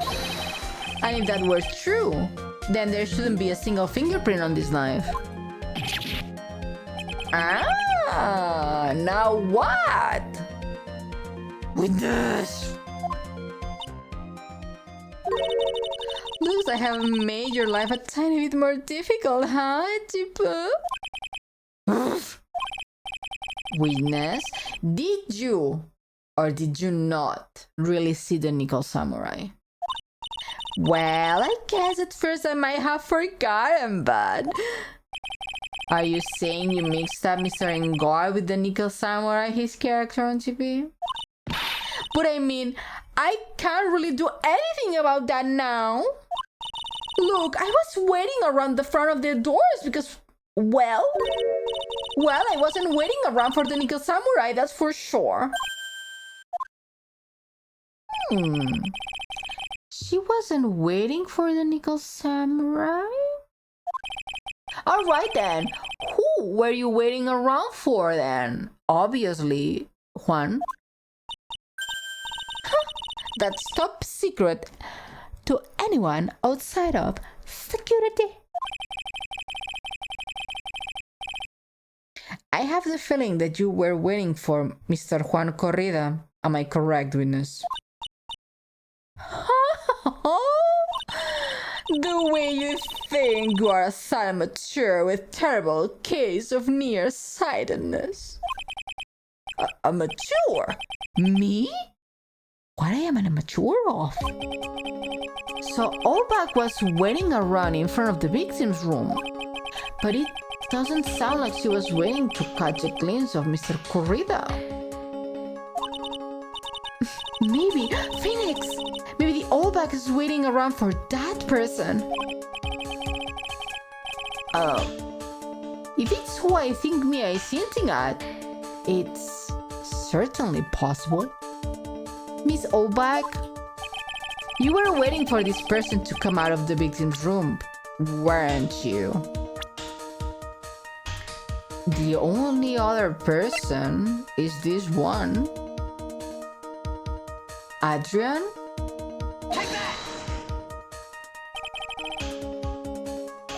Who is this person? This is Adrian Andrews, Mr. Ingard's manager. But will the defendant's manager be on the victim's room? It seems that it's the latest rumor in circulation, Your Honor. Oh, this... Well, oh, I see.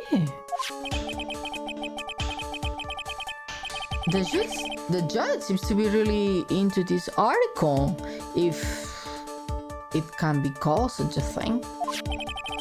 Then this manager with the initials AA, are you saying it's Adrian Andrews?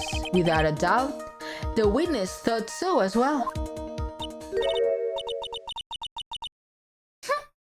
Looks like you found me out. Well, it's fine. I can throw away this whole sworn to confidentiality stuff then. Witness? What in the world are you... Watch out, Phoenix. I've got a bad feeling about this. A very bad feeling. I got some information, some very secret information from a certain someone. A certain source. So that's why I was doing my own little investigation. In secret, of course. But what for? Oh, just for myself. Personal reasons and all that. Oh, well, Mr. Edgeworth, will you proceed from here? I really don't want to do this. However, I cannot simply let this point slide. I see. Very well then. Witness, please testify about this secret information. Get ready! This is going to take the wind out of you, young'uns.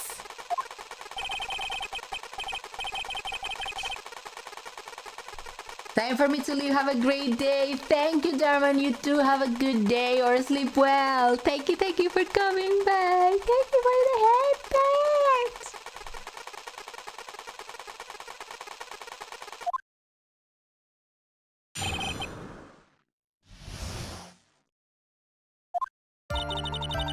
That Inger one is evil, evil man. He thought he could ruin my poor Juan by causing a huge scandal. So to do that, he sent his own manager to get close to Juan. I cannot condone such dirty tricks, so I took action. Oh, and this is top secret, you got that? Nobody else but you and me know yet, okay?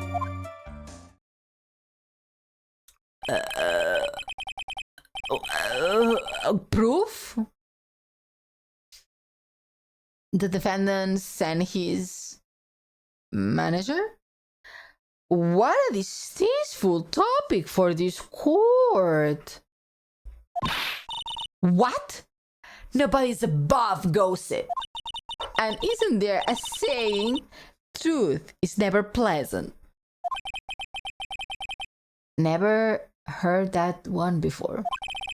Mr. Edgeworth, what about this Adrian Andrews person? We have looked into this matter and found that the truth the article proposed is in fact baseless gossip. But should this be true, then this proves that the defendant did bear ill will towards the victim. So this means I have to smash this rumor once and for all. Smash that like button. Subscribe to the channel. Now then, Mr. Wright, you may cross-examine the witness. Be careful. The old bag seems rather excited right now. That's right. Ingard is nothing but you, average fool, you blooded youth. Well, as the old saying goes, you've got to burn old bags with fire.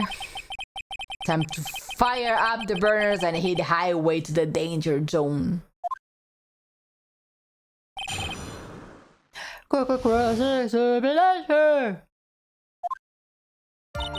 That Ingard is evil, man. I cannot. Oh, and this is top secret.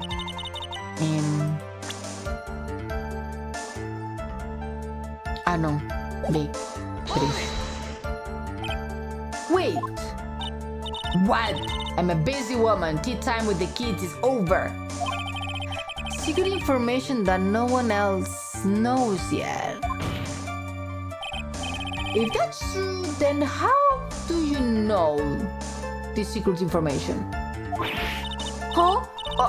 That's because I'm a pro. Yeah, that's it. It's a secret. Even if you drill a hole into my brain, you will never find out.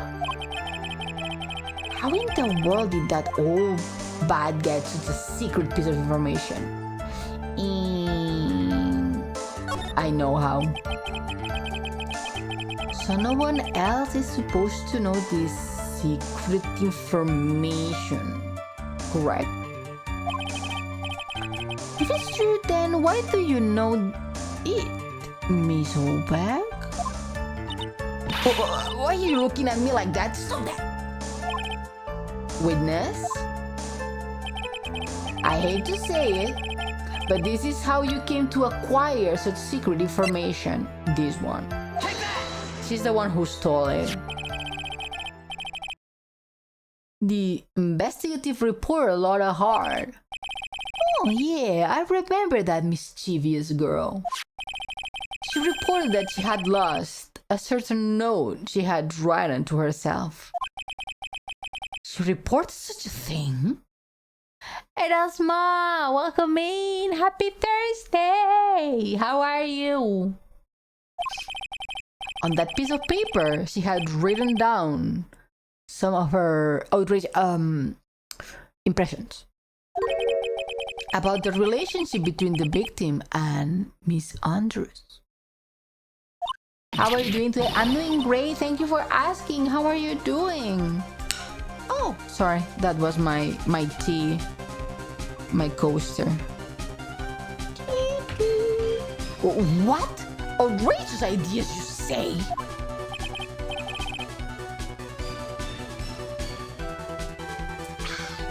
No. I said impressions. Then everything written on this piece of paper is completely meaningless. Ah, that's it. That's the note. No. You see, this is something completely different. This is my top secret list of groceries to buy. Then you are the one who took Miss Nota's Miss blah blah blah blah blah blah blah. Who took Miss Hart's note? I'm a huge fan of Juan's. That's why. It's infamous, puffy hair. Wait, she's working with that evil guard. She said so herself. In guard, I'm his side chick. Sidekick, no side chick. She was so happy, smiling like silly duck. I was only checking what she had written. So, she's a thief.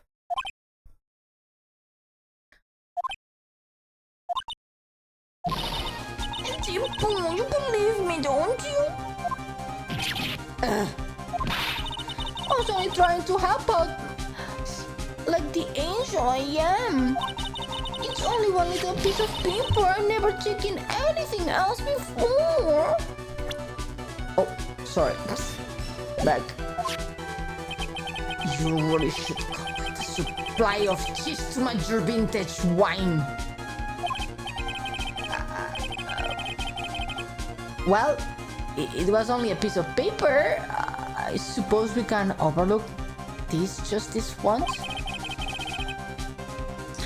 She looks like she's really sorry. Should I forgive her? No. If I let up on her now, she will get away.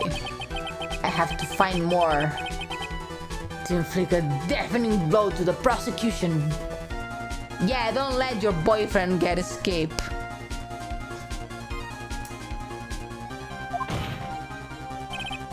With this? You said that the only thing you stole was that note. Is that correct? So? Why didn't you listen more carefully, you annoying brat? I saved this piece of paper from the terrible lonely trash can. That's all. You are lying, damn it, and I can prove it!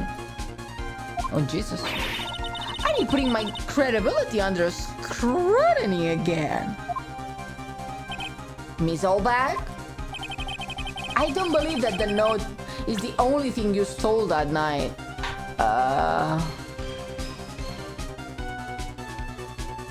Yeah, the camera was stolen. See? The camera was stolen.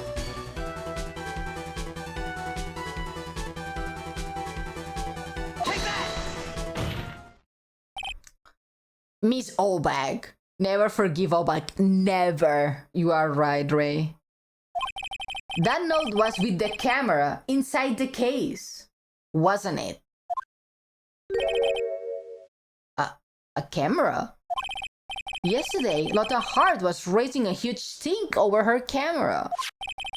She kept saying something like, my sweetie, $1,600 camera disappeared on me. This is 1600. How do you guys say it? You don't say 1,600. You say 16,000, 1,600. How does that work? 1,600. Okay. My sweetie, $1,600 camera disappeared on me. Why witness? What is it, Gramps? That's a felony, is it not? It's more than the minimum. If you have the note, then it's only logical that you have the camera too. Ugh. Looks like you found me out again, Sonny. Is this the camera you are looking for? That's... What? Even though I look like this, I'm still a person, you know? I still eat meals like you. I fall in love and I borrow things from people. I think your definition of borrow is a little odd. I saw that woman business card, and that's when I noticed I said, Slimeback celebrity photographer extraordinaire. Well, when I saw that, I had to know what sort of picture she had taken. I'm a professional security guard. It's my business to know these things. True. 1,600 is still the actual way to say it, though. Okay. But it feels like it's not 100% correct, you know, like in speaking. Bailiff? Check the camera photos, hurry! We must examine them at once.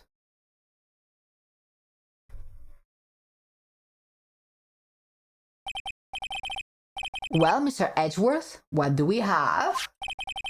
There is only one photo that seems too relevant to this case. Please, present it to the court.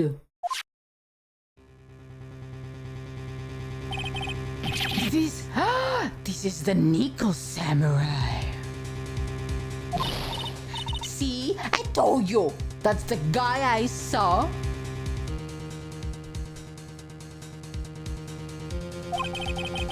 This proves that the witness was not lying earlier about this matter. Thank you for the photo, Lotang. What does it mean, Mr. Edgeworth? This photo by itself does not prove that the person on it is the defendant. However, in his own confession, Mr. Ingar clearly stated that at the time of the murder, he was still on the Nickel Samurai costume. Oh, fucking hell, Matt. If that's the case, then this Nickel Samurai is the defendant. But then what about the fingerprints? How did it come to this?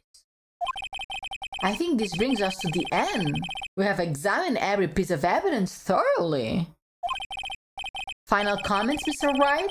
The court will consider them before we close. Do you agree that this photo is decisive evidence against your client? No, it's not. This photo really is decisive, then we are done for. But if I raise an objection here and blow it, then I would put Maya's life in jeopardy? Jeopardy.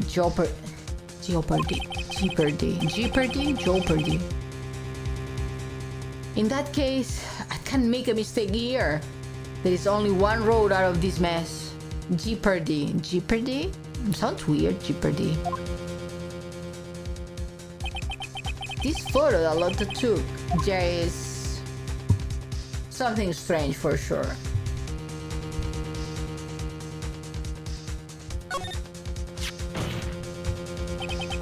There is something strange with this photo. I knew this was coming, right? Jeopardy sounds weird. Your thoughts, Mr. Edgeworth? I think we can all agree there is nothing strange with this photo. There is no way for the defense to debunk this photo even without a bunker buster. Debunk with a bunker buster? Is that what you're planning to do, Mr. Wright?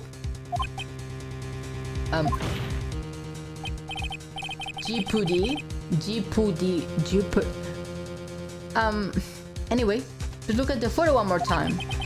If you really believe you can honestly find something wrong with this photo, options. Save.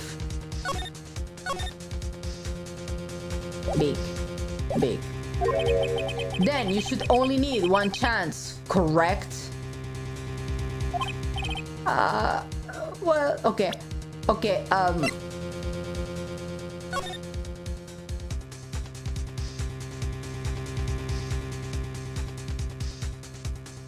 Okay. We don't see this arm, but we see this glove. Show, tabis. Okay, back. Back. I have to find something wrong with this photo. I can't let this chance go by. Where in the heck did she take this photo from anyway? It's out of focus. Why can't she take a good shot, especially when it counts? Now then, let's hear your objection. What about this photo? It's strange.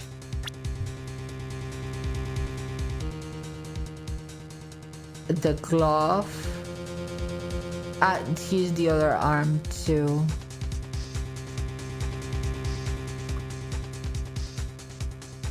Oh, the pants. The pants. Take that! I would like to direct the court's attention to this one area right here. What are you pointing to? His ankles? If you could see his person's ankles, that would be one thing. However, you can't. And? What does that mean? The costume person in this photo could not have been Mr. Ingard. What's the meaning of this? Objection! I wonder if you would care to elaborate with actual facts. That's it? Let's take a photo. Let's take a look at the Nickel Samurai poster. See? Thanks God I checked. Please pay particular attention to the area around the bottom of the hakama. See? He sucks! You can see he sucks! Exactly. However, in this photo, the Nickel Samurai is clearly holding his hakama up just to walk.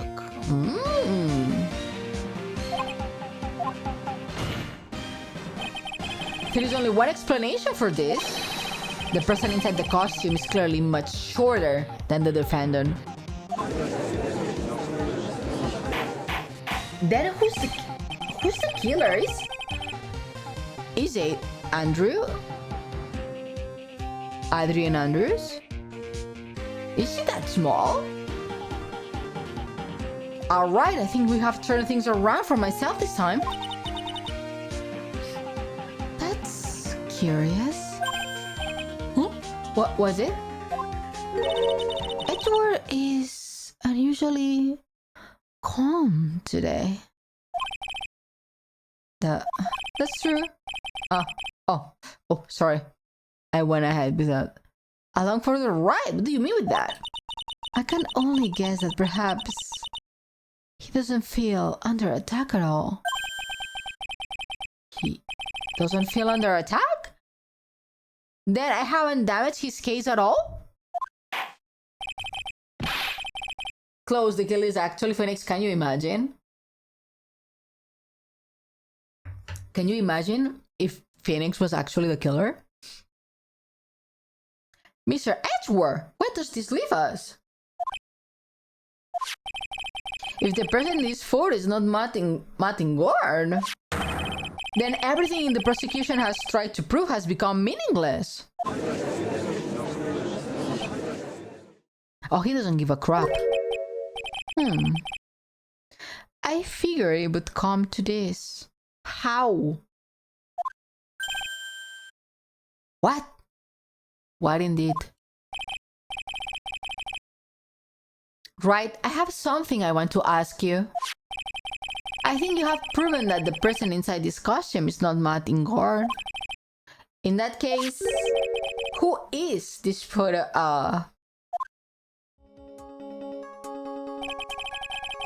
Andrew, what's her name? Oh.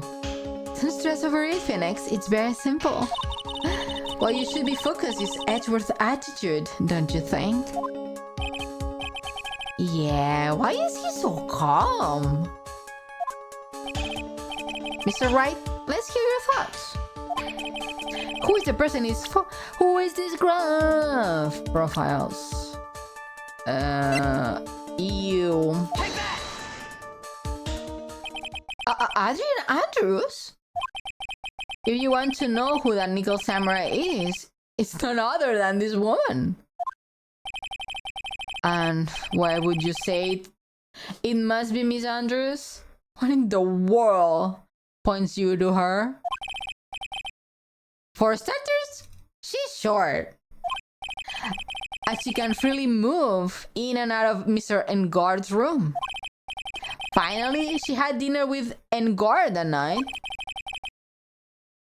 Oh my god, Judge. How can you become a judge and ask me that question? And how does that all add up? It means that it makes it very easy for her to get a certain item, a certain knife with Mr. Engard's fingerprints all over it. The knife that was used as a murder weapon.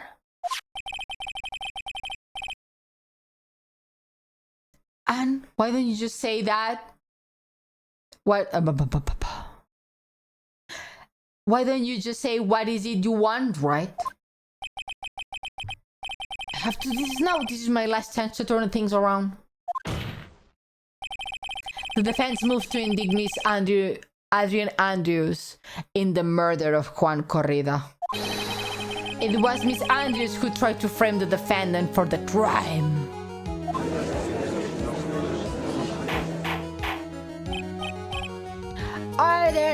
Order.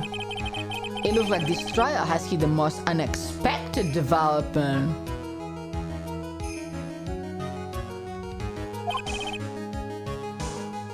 Mr. Edgeworth. Yes, Your Honor?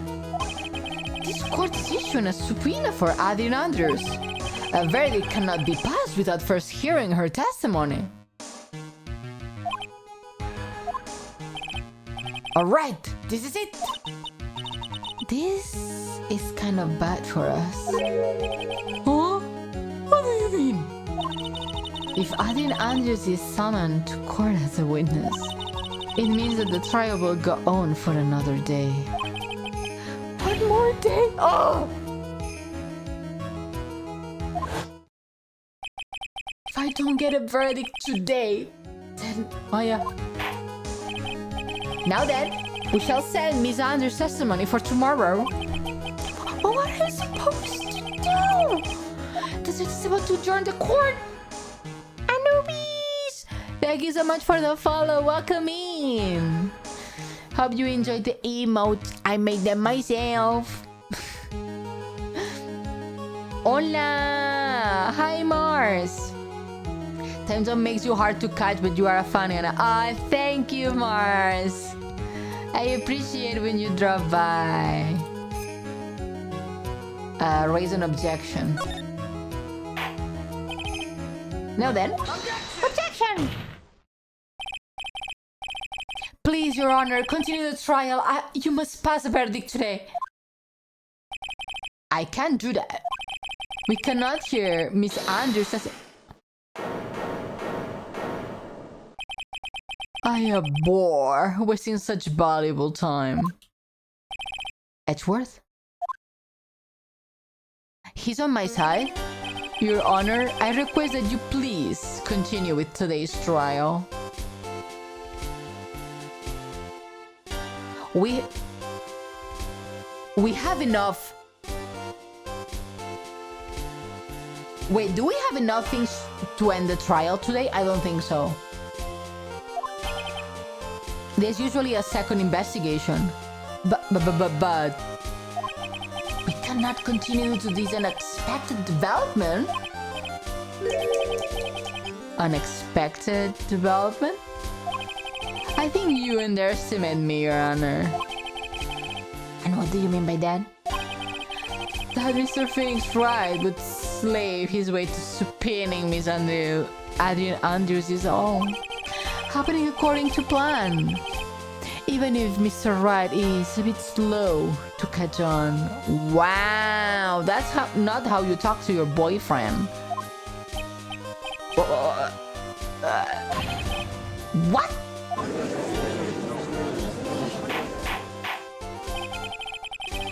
What's the meaning of your statement, Mr. Edgeworth?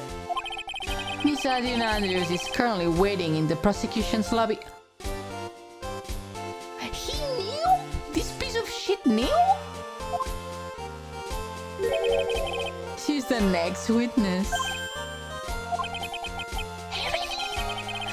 Everything was planned out in advance by this man? Somehow, I knew there was no way Edgewood would overlook Miss Andrews.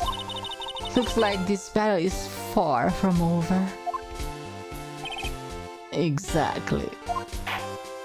Don't exactly me! What the fuck's wrong with you?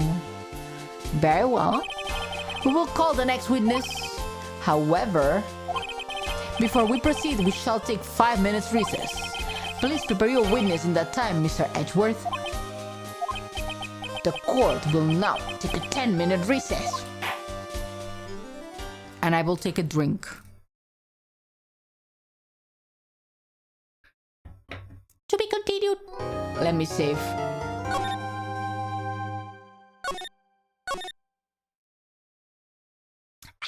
Back.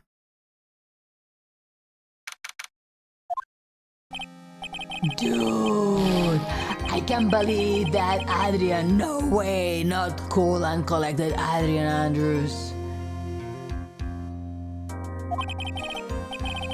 She's your manager. It would have been very easy for her to pull this off. The only person who had easy access to the knife you used at dinner was, well, her. So after the ceremony during the break, huh? I was sleeping like a log the entire time. See, she could have also easily planted that blood-covered button in your hakama. Because she was the one who came to wake me up? Then, dude, you were saying it really was her? Yes, she's the real killer. She was the one who murdered Juan Corrida. Are you sure about that? Are you sure about that?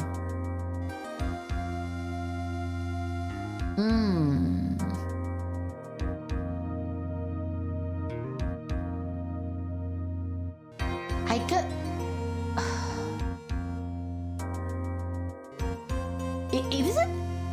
It isn't too easy that it's her.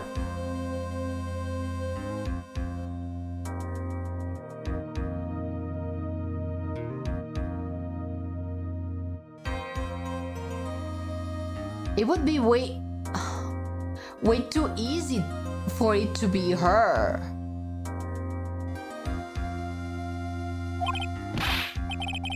But why? I thought she was buds with Juan. She has her own agenda. Her own agenda? What are you talking about? I'm sure you will see by the time this trial's over. It will be alright. I will get you acquitted by the end of today. Get the verdict that's refreshing like a spring breeze. Okay, Mr. Lawyer, dude. Phoenix. You think her motive is related to Celeste Impact's missing suicide note, right? Yeah. Miss Andrew depends on Miss Impacts as her strength and reason to live.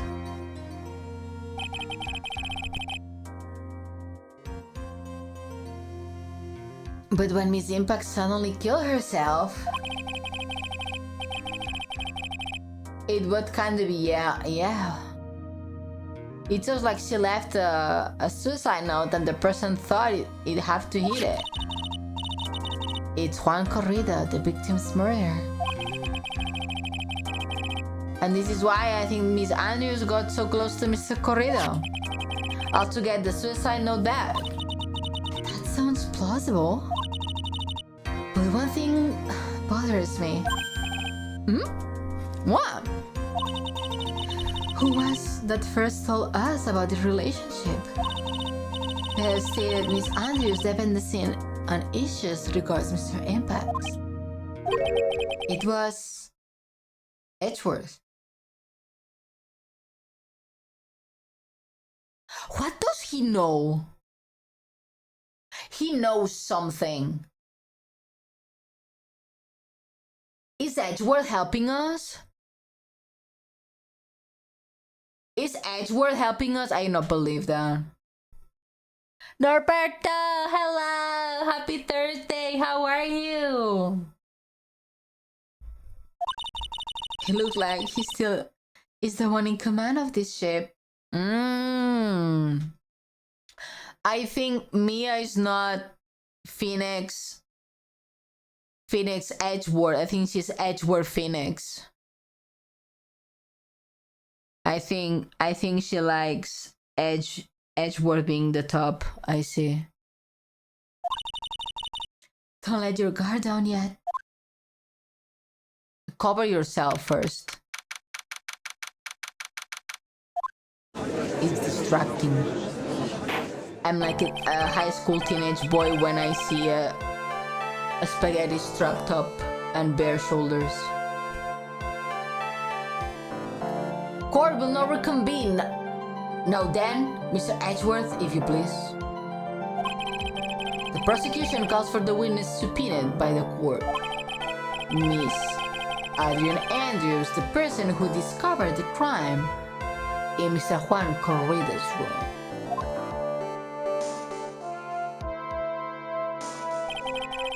What is your occupation? I'm the manager. I am the manager of the defendant in this case, not in guard.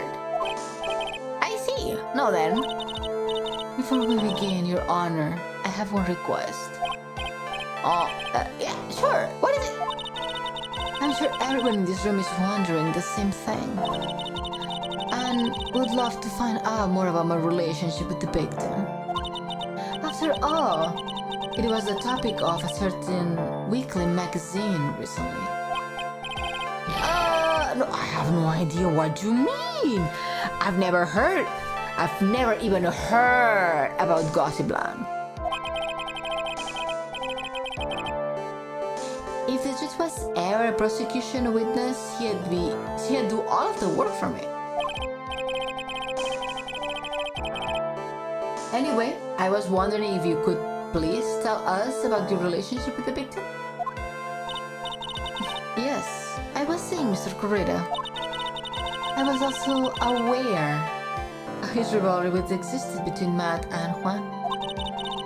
But this was a private matter between Juan and myself. So it was fry and bait matter, or it was bite and fry? Reminds me of fishing. Yay, welcome back. But I didn't kill him. No one is accusing you of that. I am accusing her of that. I think there is someone who would beg to differ.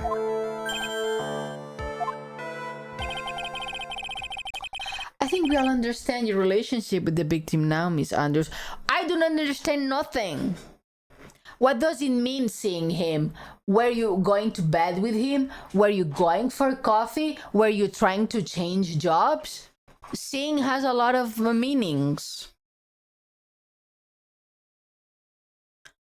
My brain stopped it for a second and was responding in my first language. I'm doing good. How about you? I'm doing great. Thank you for asking.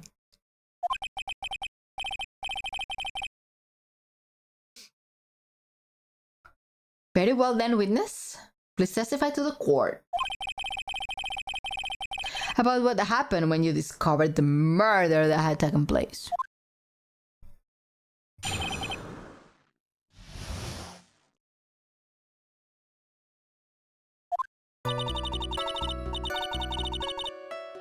It was time for me. It was time for the show to start, so I went to get Matt from his room.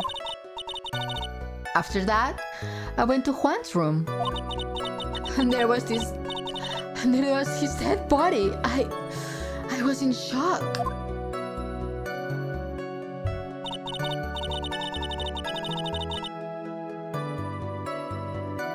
What I saw was, naturally, the exact same scene in the crime scene photo.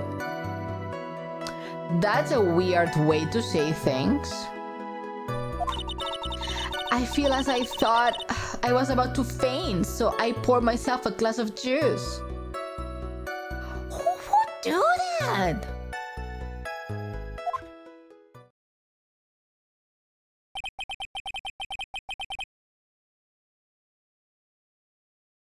The last thing I would do myself if I find someone dead is pour juice. Oh, the BGM is on. Oh man.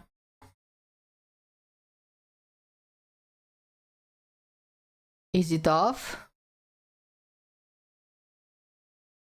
I don't know, don't worry. Thank you for noticing, Mr. Haruda.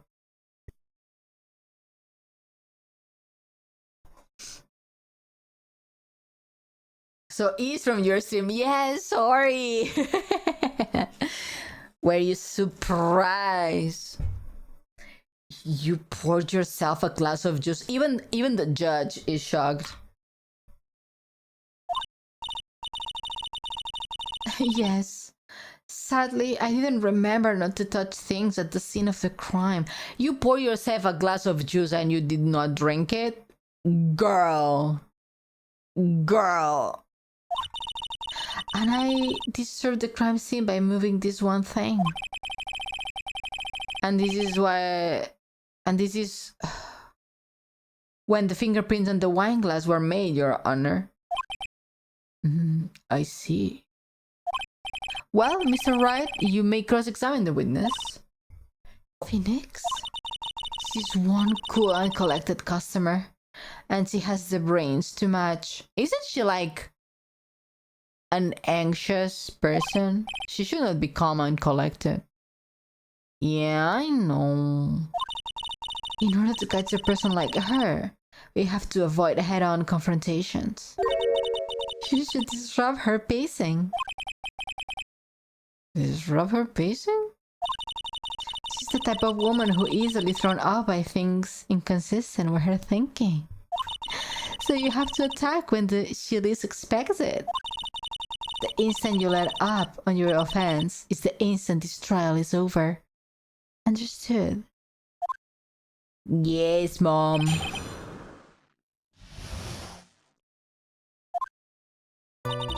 I was a shower with Pepe. Okay. This body, I was in shock. You were in shock? What? Was I not supposed to be? Miss Andrew is a very calculating person. And despite how close they were, I thought she had romantic feelings for Mr. Corrida. Anyone randomly stumbling upon a dead body would be in shock. And you can seriously expect that a young beauty like her would not be shocked. Edgeworth, are you cheating? Beautiful eyes. Thank you. Not as beautiful as yours. Thank you, Noah. So, I don't think beauty has anything to do with being shocked or not. I see. What I saw was naturally the exact crime scene of the photo. That sounds very weird.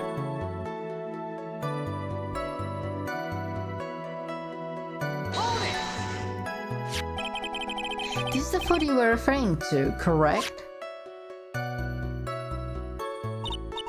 Yes. The one with the knife lodged in his chest. And the guitar case was like this too? Yeah, it was open and empty, of course. And then what did you do the next, witness? A glass of juice. That's so dumb. Juice? Yeah, there was a bottle of tomato juice on the table, so I helped myself. But you didn't drink any of it, did you? Huh? There were no lip marks left on this wine glass to suggest that anyone drank from it. I wasn't feeling terribly great, so I set the glass down without drinking it. Then what the fuck do you pour yourself a juice for? Miss Andrews, I would like to confirm you with one more time.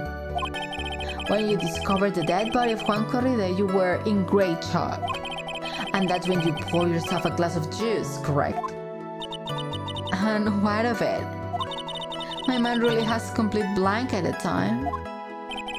Your mind was complete blank? I didn't think that was possible of you. Aren't you rude today?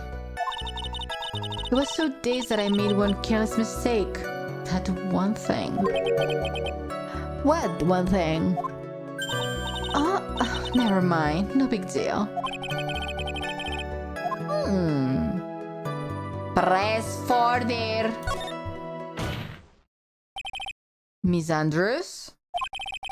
I'm convinced that it has, as you said, you made a mistake at the scene of the crime. What I really want to know is, what is this mistake? Actually, so would I. I'm so sorry, it's kind of embarrassing. When I set the glass on the dresser, I accidentally knocked the flower vase over.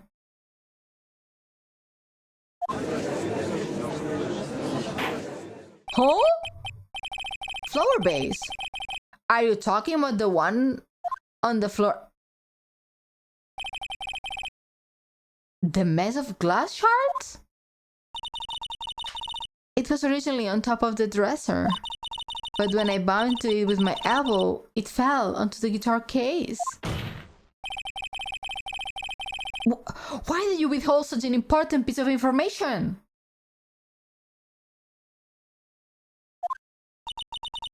I'm sorry.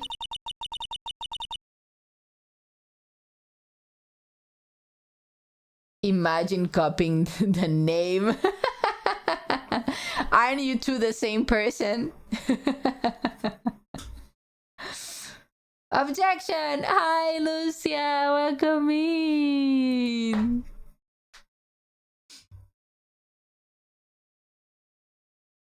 Oh, thank you for the follow, Noah. Welcome in. Enjoy the emotes. I made them myself. I'm sorry. I thought that since the crime scene was already in disarray, that people would simply assume the base was just another part of the mess. Thank you for lurking, Ray. It looks like yet another fact has come to the light here. Please add this and anything else you have revealed to your testimony. I'm sorry, but I have nothing more to add. I didn't touch anything else.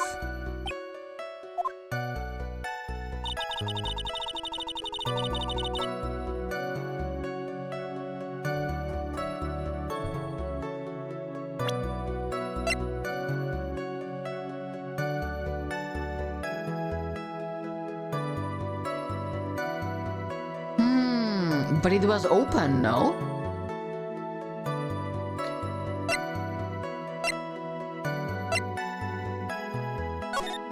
It's open, so there should be water inside. But it's closed, on top of the lid. That doesn't make sense. Objection!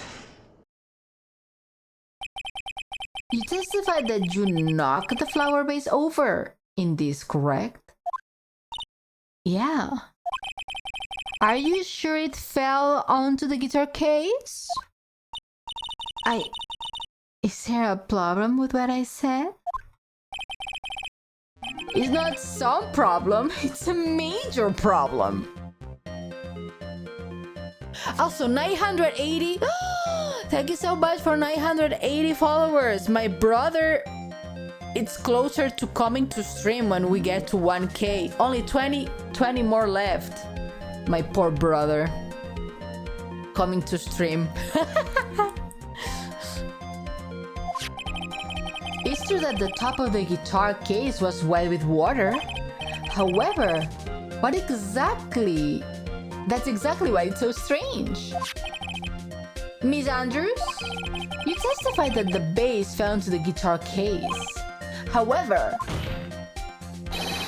if that was true, the case should have gotten wet on the inside, not the outside. That's very true. Furthermore, there is one other strange thing about this guitar case. What is that? Let's take another look at the crime scene photo. It's on top of the water. Remains of the bass are scattered on the floor. And what's wrong with that? If the guitar case was open when the bass fell, the glass shot should be inside, not outside of the case. What's your point, right? And the case was closed at the time the bass was knocked over? Is that all? No. Think back to what Miss Andrews testified to. She said that other than the bass, she didn't touch anything else. Yes, that's right. She did implicitly say she didn't touch the guitar case. But this whole matter with the guitar case is dead end. The right guitar was found in the studio. It has no bearing on this case at all. That might be very well be. However, it seems that there's no deeper meaning. Well, Mr. Wright, do you think we need to hear more details about the guitar case? No, testify, bitch! The empty guitar case. I believe it's a crucial piece of the puzzle. I can't believe anyone would reach for straws like this. But it's you. I can't believe I'm doing this either. Magnus, welcome in! Happy Thursday! Oh, Ione! Alright, I will follow along. For now. Miss Andrews, please testify to the court about the guitar case.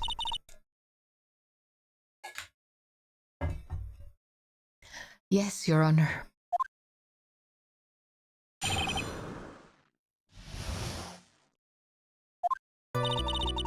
I don't remember too clearly because I was a bit dazed. I suppose I must have opened the guitar case after I knocked the vase over. It's not a big deal though, right? The vase was empty after all. As for why I opened the case, even I don't know. Oh, cry me a river, bitch.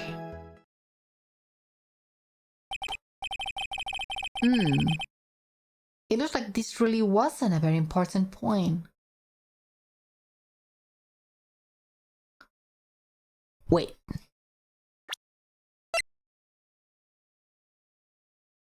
She cannot have touched it. It only have Corrida's fingerprints. Okay, no. I want cross-examination, quick. Before I forget. Okay. I don't remember too clearly because I was dazed. Suppose I must have opened the guitar case. Press?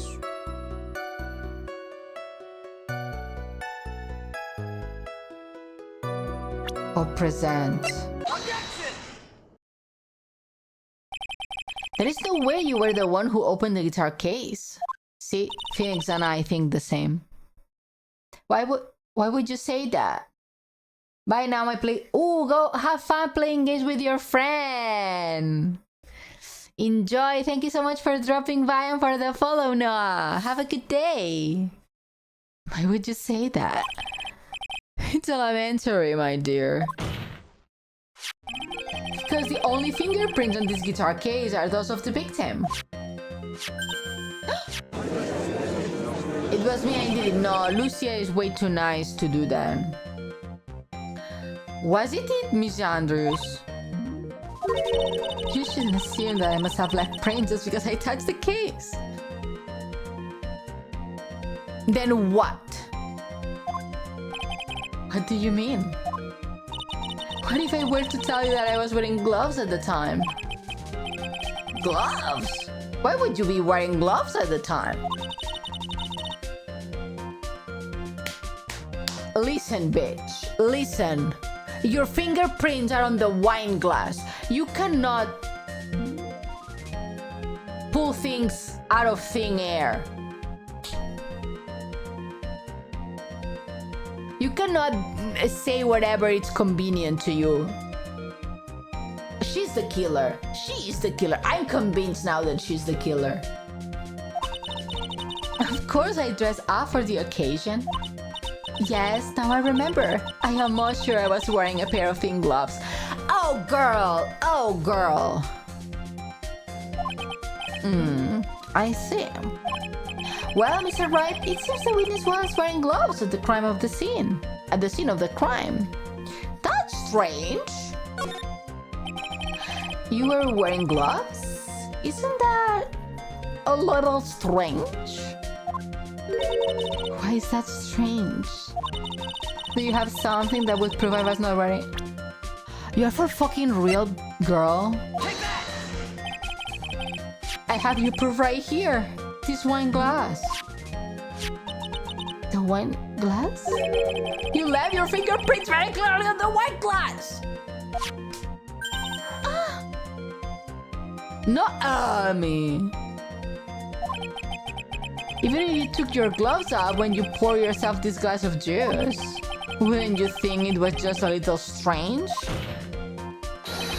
That you put your gloves back on just to open the guitar case? She broke the glasses? That's scary.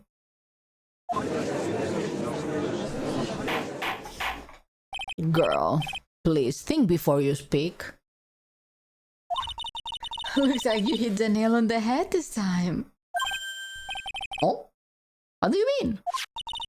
I believe the guitar case plays a very important role here. It's just an empty case. I wonder if it really was empty though. But the bright red guitar was at the studio. Phoenix, drop out your presumptions. What was in the guitar case was not the bright red guitar. You don't mean a dead body? I admit it would be unnatural for someone to do that. So the witness was not wearing gloves, despite the fact that's on the case. Your Honor, this is obviously the defense's usual misdirection tactic at work. Steer the court towards an unrelated topic, all lulls us into a misguided. No, Your Honor. Please recall what Miss Andrews had testified in that base. Fell onto the guitar case, which means the guitar case was closed when the crime took place. However, it was wide open in this photo of the crime scene. I'm sure this guitar case has relation to the murder. If you are sure, right. Then I'm sure you can somehow substantiate your outrageous claims, correct? Please enlighten us to why this guitar case has anything at all to do with this murder. Someone is going to sleep in the sofa tonight. Ugh. Can you do that, Mr. Wright?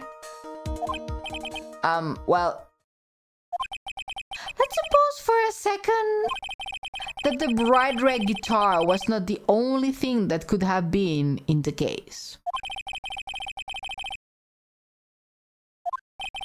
You don't mean to suggest... So you intend to push your theory that the case was not empty? Is that it, right? I wouldn't say something I didn't intend to prove. Deflate that hair of yours. You haven't proven anything yet. No then. Let's have it. What was inside this case at the time of the murder? What was it?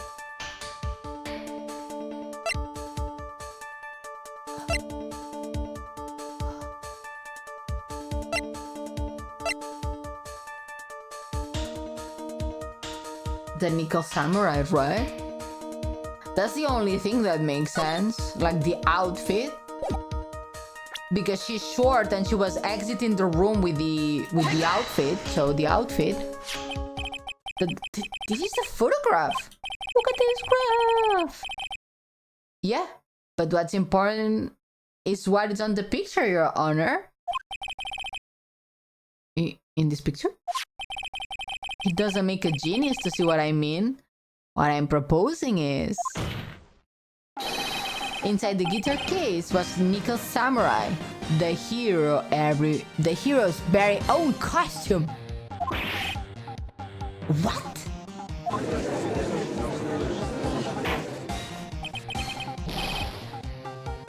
Mr. Red, explain yourself. Right, are you saying that the witness opened the guitar case to take out the costume? What insane point would be there to be doing something like that? Hide? The insane point would be to wear the costume, of course. Miss Andrews put it on to hide her identity so she could make her escape. After all, you couldn't let anyone see you leave, could you, Miss Andrews? It's her. She's the killer. Your Honor, might the defendant approach the prosecution's lips? Lucia with the Reese. Lucia raising up. Edward. I refuse to accept your theory. No one's asking you to accept it, though.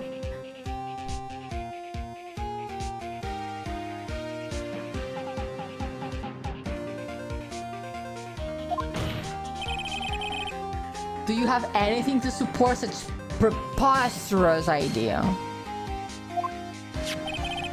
Just outside the door was an investigative reporter who was starving for a big scoop. And in the end, she managed to get the shot, correct? You mean this photo?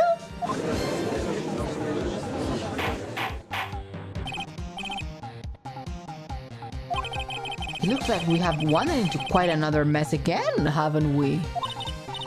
Nice job, Phoenix.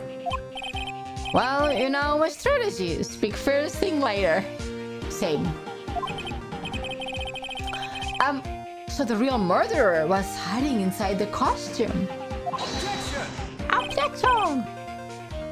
Wait 1 second, Your Honor. The Nickel Samurai costume would have been mud in guards.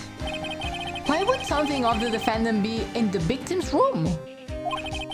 And inside the guitar case of all places.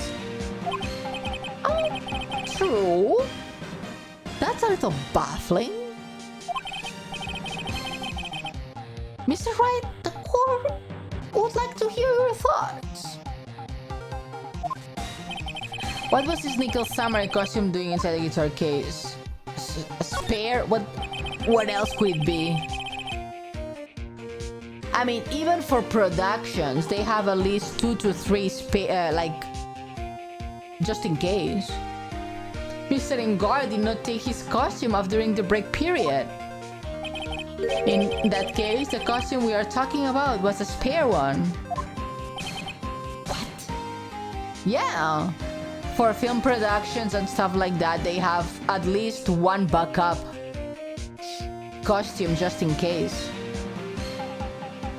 I think for Marvel movies, I think they at least have 3 backups. I think it's pretty standard in the industry to do that. Then, are you saying that on the night of the murder, there were 2 Nickel Samurai's costumes in the Gateway Hotel? Yes, that's just what I'm saying. And how you explain the costume was inside the guitar case? I don't know.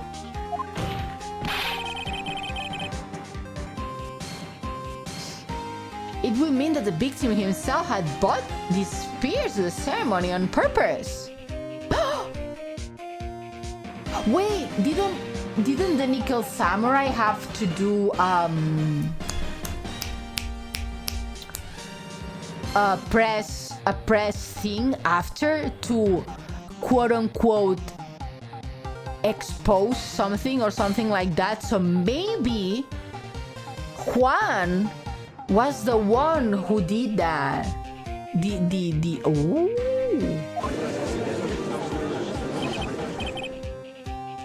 But why? The victim, Mr. Corrida, was the jamming ninja. Why would he secretly bring the Nickel Samurai spare costume with him? Cooking, do you think? Steffi, they're not that smart. What could be the reason behind such a peculiar act? And therein lies the sticking point. Why do I know it and you don't? What are you mumbling to yourself about known? The brain is braining. Thank you. Have you been rambling all of this time without any sense of inner monologue? Oh, no, I just... Mr. Wright, please explain yourself. Why do you think the victim had the Nickel Samurai spare costume? Phoenix, are you sure you can explain this one? Think carefully before you answer. And answer with gusto. I believe in you. Right! This is what I think.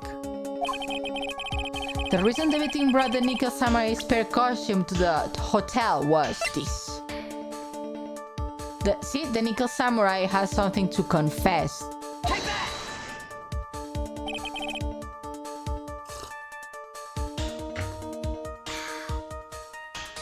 What is this? On the night of the murder, after the stage show, the Nickel Samurai was going to hold a special press conference. This is the word I was looking for, press conference. A press conference? Yeah? The Nickel Samurai was supposed to confess something at this conference. I heard about this as well. For once, you are not making something up, right? But what struck me as strange was that Mr. Ingord himself said he had no idea he was supposed to be holding a press conference that night. But how can that be? The way I see it, that can mean only one thing. The conference was set up by no other than the victim, Mr. Juan Corrida himself. The victim? Yep. The spare Nickel Samurai costume was prepared for that very conference. Miss Corrida was going to hold that press conference as Nickel Samurai.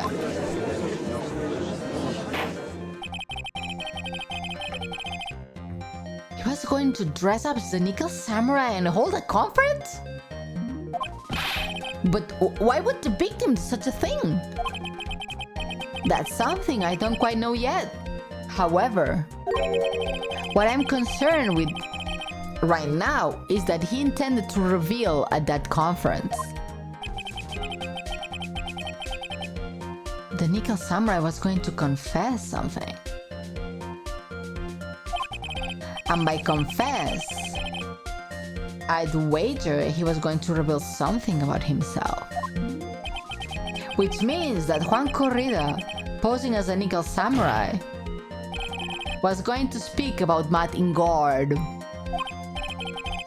Yes, I guess is what it would mean.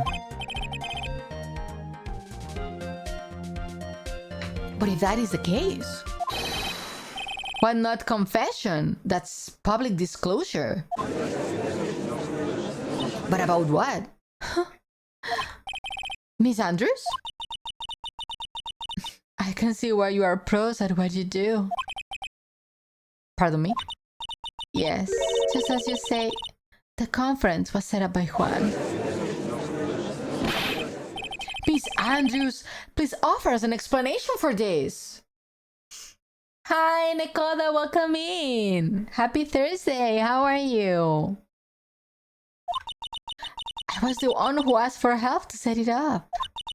And the person who prepared the second costume for him, that was also me. You? Juan had bet everything on jamming Ninja this year.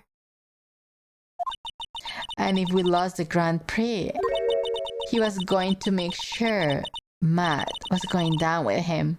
That's why he thought anyway. He was going to ruin him?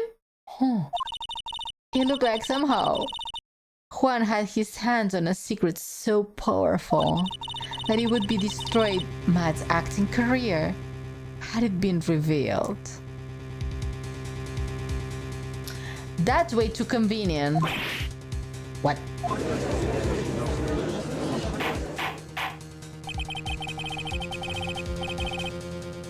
And do you know what this secret is, Mr. Engar is, Miss Andrews? That's something only Juan knew. I don't know what it is. I see. I probably coming off quite suspicious to everyone, but that's to be expected. I've been trying to protect Matt after all. Protect Mr. Ngor? And yet again, another strange bit of truth comes to light, it seems. Miss Andrews, if you could, please tell us the truth about your behavior. Yes, Your Honor, I understand. She's not gonna say the truth. Let me stretch, please. I need to stretch. I'm doing fine. You show us recommended, so I'm sick for a bit. Oh, thank you so much. Thank you for lurking. Hope you don't mind. Not at all. You are the most welcome between us. Thank you, drop by. Oh, Jessie, thank you so much for the follow. Welcome in. Hope you enjoyed the emotes. I made them myself. From the moment I saw the crime scene, I had a feeling Matt was the murderer. Matt had to kill Juan no matter what. And he didn't have an alibi for what was going on at the time of the murder. My thoughts were confirmed by the evidence, of course, the baton and the knife. But I'm Matt's manager, so I felt that I had to protect him. Hi, and I love it. Oh, I'm glad you do. Thank you very much. This does account for everything. Well, I'm the logical type. We are finally seeing her true self. She's more nervous than a scared rabbit. If the defense can find no fault in this testimony, I'm ready to make a ruling. Please keep in mind as you cross-examine Mr. Wright. Okay, I'm gonna cross-examine. Okay, let's go.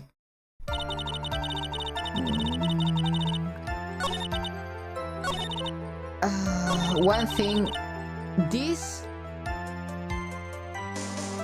struck me as weird because the button was found later when he was searched.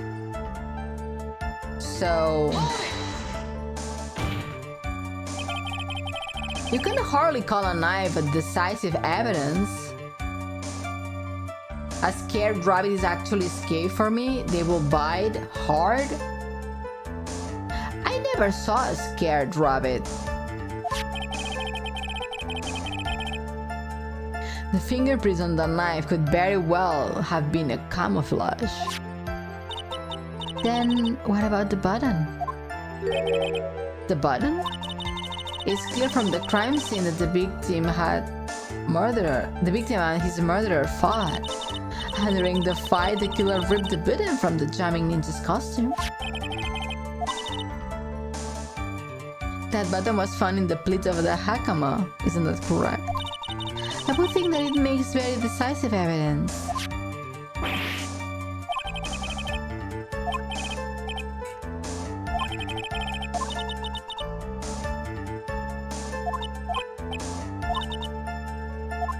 Okay. I don't care, I want to cross-examine. Shut up, everyone. But how do you know that?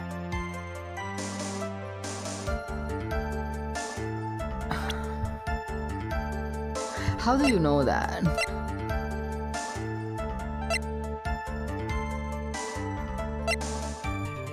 Strangle with a scar, then stab with a knife.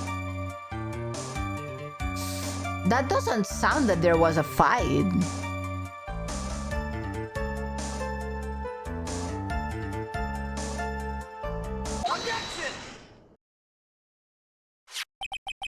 This is the victim's autopsy report. It clearly states that the cause of death was strangulation by a scarf. Strangulation? The knife stab to the victim was done after the victim had already died. And what does that mean? Let's examine the evidence. This button was the victim's blood on it, which could mean that it was ripped off the costume. When? Oh, sorry. After the knife was stabbed into the victim. Exactly. Which means... it's impossible for the... Oh, Jesus! Ah! I double-clicked! No! Because the victim was strangled. There could not be a fight because he was strangled to death, so no fight. Ah... That's right, Miss Andrews. There is no way this button was ripped off during a struggle.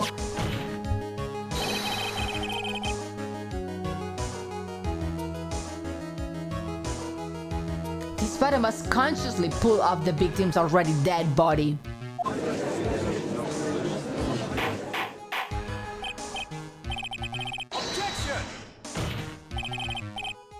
What is the meaning of this, right? So what if the button was turned off the body after the victim had already died? What does that change? Let me ask you one simple question, Miss Edgeworth. Why was the button turned off? What purpose does it serve? What purpose? We know that this button was turned off during the fight, was not turned during the fight. So the murderer took the time and effort to purposely rip this from the victim's body. That would mean that the murderer had something in mind, wouldn't it? Does this mean?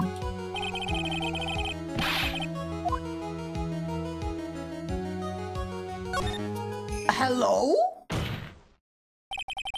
There is only one logical reason for doing something like that.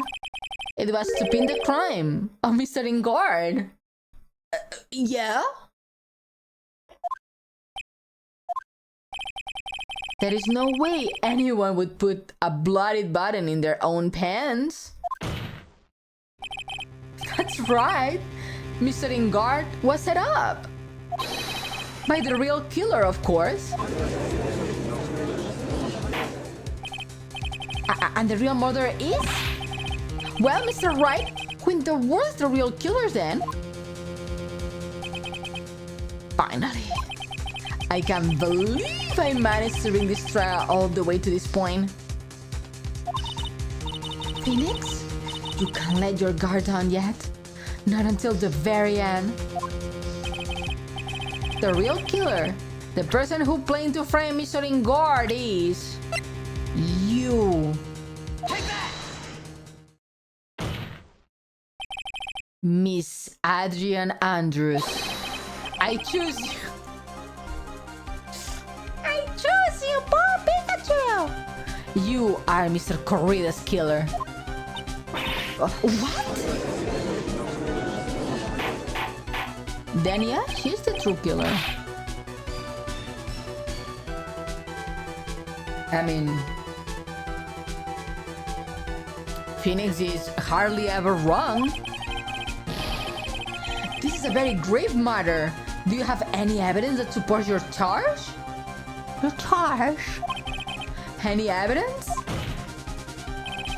All of the evidence points to Miss Andrews. How preposterous? You can't stick any of that on me. I can't. Can I?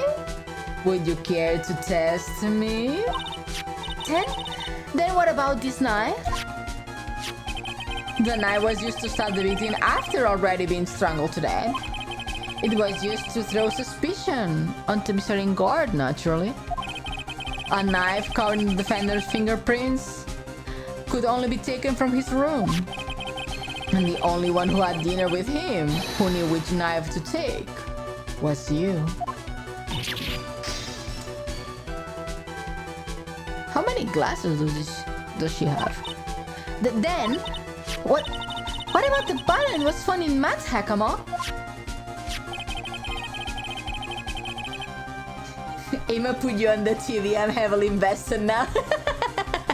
Thank you. This trial is very good, apparently. It's the last one in the second game. His button was removed from the victim's body after he had already died. The only people who have gone were the person who found his body or the killer. However, if Martin Guard was the real killer, there is no way he would have put such incriminating evidence on his own Hakama.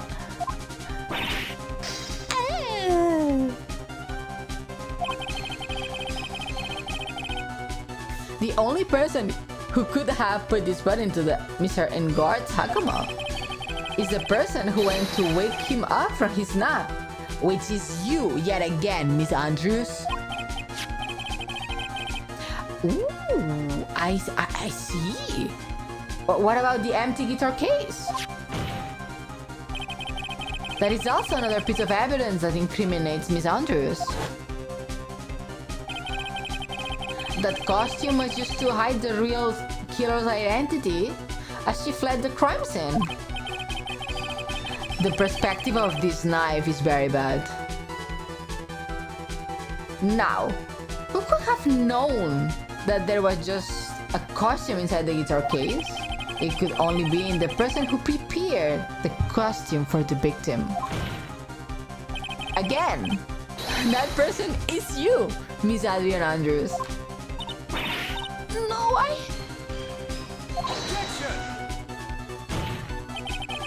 But Miss Andrews' fingerprints were nowhere to be found in the guitar case. And it was you who proved that she was not wearing gloves at the time. That's right. That's because she did not intend on leaving any prints. If anyone had found out that she had touched the case, they would have asked her why. So to avoid leaving any prints, she used a towel or something else to open it. But the glass of tomato juice is a different story. Miss Andrews purposely left her fingerprints on the glass to show that yes, indeed, she was the classic day's discoverer of a dead body. And to top it all off, there is this photo. A photo of the killer as they exit the scene of the crime. No reasonable person on earth can believe this nickel samurai is Mr. Ingard. He could be too sure for his own costume if it was him. Speaking of how tall people are, Miss Andrews, you're also kind of short in stature, are you not? But please stop. Well, how about it, Miss Andrews? I've got her this time. Miss Andrews? I I refuse to testify. What was that? There is a law. It says I can be forced to testify about something if I can incriminate me.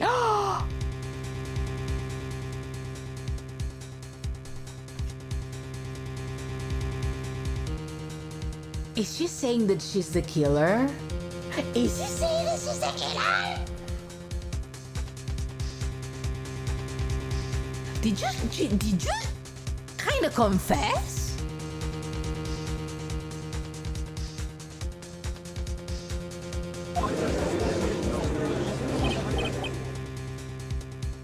Well, yes.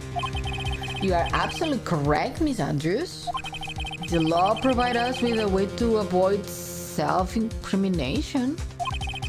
By allowing a witness to not testify, the testimony can cause damage to themselves. What? Phoenix, you're a lawyer. You should know that.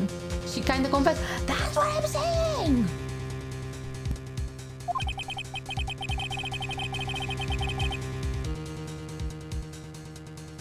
Pleading the fifth is not something most people would think to do on the spot. I think a lot of people would do that. I don't know what you're talking about, Phoenix.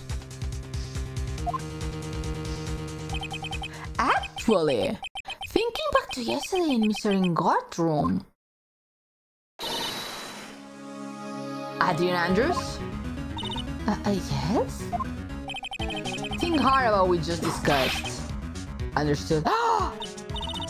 Fucking Francisca. It's always Francisco's fault. That's it. That's when Francisca planted this idea into her head. She must have told Miss Andrews not to testify if anything looked bad. You did a good job proving everything up to this point, Phoenix. But there's still one thing you haven't done. Something I haven't done?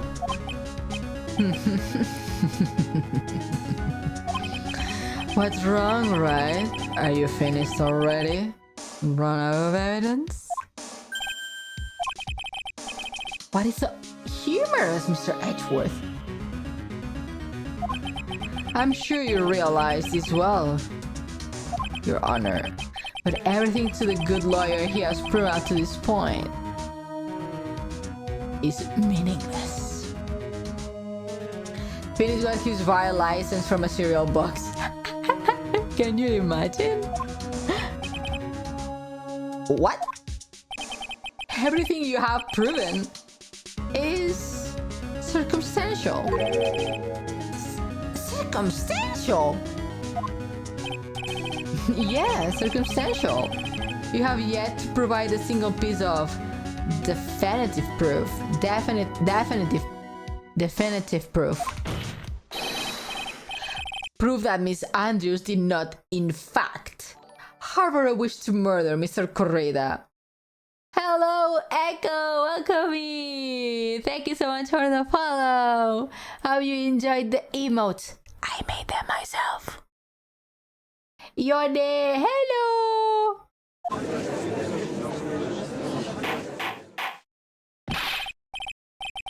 Miss Andrews, you... Did you want to kill Mr. Corrida? I believe this might lead to me incriminating myself, so I will abstain from answering. But Miss Andrews, if you do that, it would be the same as admitting your guilt, don't you think? Maybe so, or maybe not. There is nothing to prove it either way. Besides, I don't even know what crime I could be guilty due to my silence. Oh, time! Ah, hello! How are you? No! She's taking the defiant attitude again! Mia, what am I supposed to do? Somehow, we landed in the worst possible situation. Been good, how about you? Been good too, very busy with work. I think we have reached a certain conclusion at this point in time. Miss Ione Andrews has refused to testify. And the defense theory that she's the actual murderer has not been fully substantiated with solid, definitive proof. But that's not true! In this situation, there is only one thing this court can do, and that is to declare a recess. Recess? I request that both the prosecution and the defense look further into this matter, and that tomorrow's trial... Tomorrow? We don't have it tomorrow! If we don't get not guilty verdict today, then...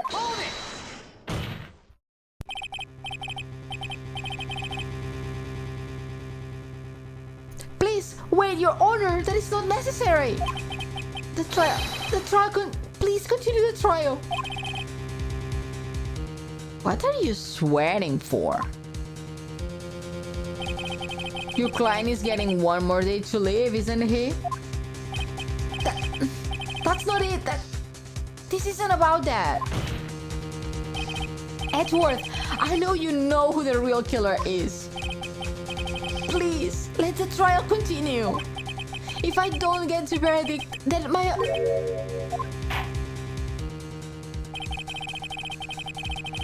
But it's impossible to continue as long as the witness refuses to testify. Now then, this court is... The boyfriend comes to save the day! It's not impossible for this trial to continue. Mr. Edgeworth, what are you... It's true that Miss Andrews holds the right against self-incrimination. However, if the topic of conversation were something unrelated to whatever she may be guilty of, then she has no right to withhold testimony. Yeah, that is very true, but actually, there is one little thing that I'm curious about. Miss Andrews? When you found the victim's dead body, you pour yourself a glass of juice? Yeah, and I can't help but think how unnatural that is. I've been saying the same for 3 hours. Usually when one finds a body, they are shaking up, not stirring a glass of juice. Yeah, you would call the police, minimum, or an ambulance. So my actions were unusual, but I have already...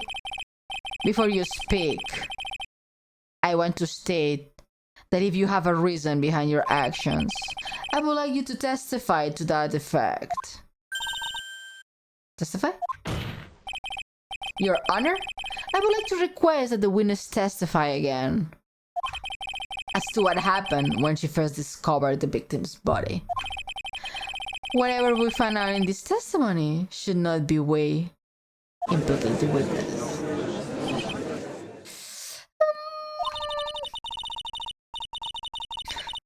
I don't know what's going on with Edward today, but I can't get a good read on him.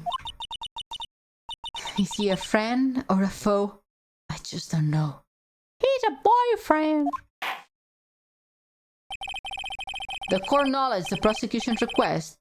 Miss Andrews, if you please.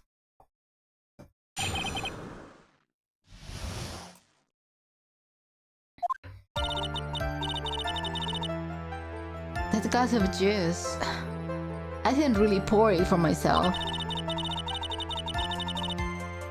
I was surprised when I walked into the room and saw it in that messy state.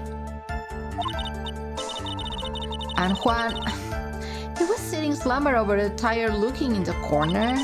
When I saw him sitting like that, I thought he was... The thought that he was dead didn't cross my mind. To be honest, I thought he had just fainted or something, so I went to pour him some juice. When I realized that he was dead, that's when I knocked the flower vase over. He's not sleeping in the coach today. Yeah, he got himself safe. He's sleeping in the bed today. And he's getting a smooch. So you poured that glass of juice for the victim? Why didn't you say so in the earlier testimony? I didn't think I needed to include something so trivial. Girl, this is a murder case. Nothing is too trivial. Phoenix, please be careful here. If you can't find anything wrong with this testimony, then there's nothing left. I know! Edgeworth, what in the heck is going in that brain of yours? Now then, Mr. Wright, cross-examination! Cross-examination! Okay, let's go.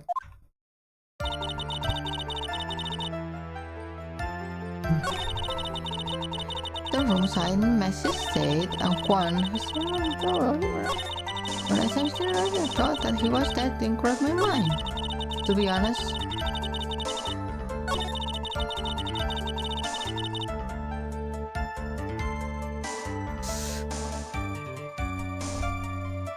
When I don't know which one.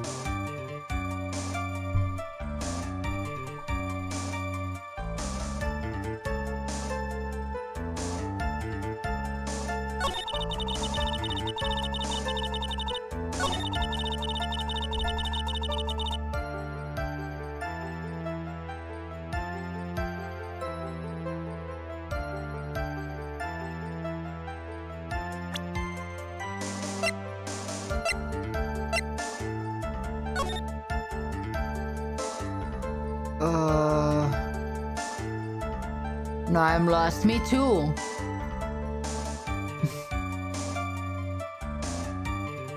Now I'm lost. Press for more information. I think we should do that.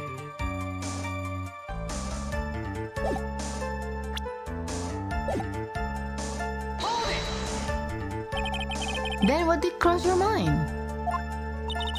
I thought maybe he had smashed everything up in anger because he lost the Grand Prix. And then felt tired after his rampage and he decided to take a nap.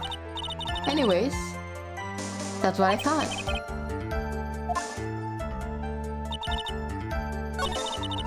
But if she entered and he saw him sitting down with a knife,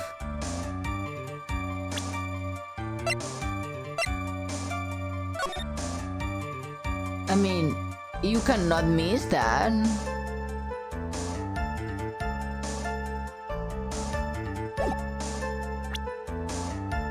Objection!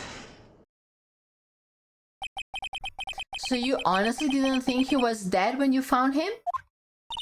No, not at all. Even though this is what you saw when you discovered the body? Yeah, the knife. I was thinking, even if you come inside the door, you can see the knife on his chest. Also, the heart is not there. So, what is the meaning of this? Isn't it obvious, Your Honor? There is a knife sticking straight off Mr. Corrido's chest. Anyone who saw this scene would have immediately thought that it was a dead man. Well, you see, I doubt a single person in the world would mistake this for someone who fainted. And then so nonchalantly pour something to drink. Your point is, Miss Andrews, your testimony just now, it was all one giant lie.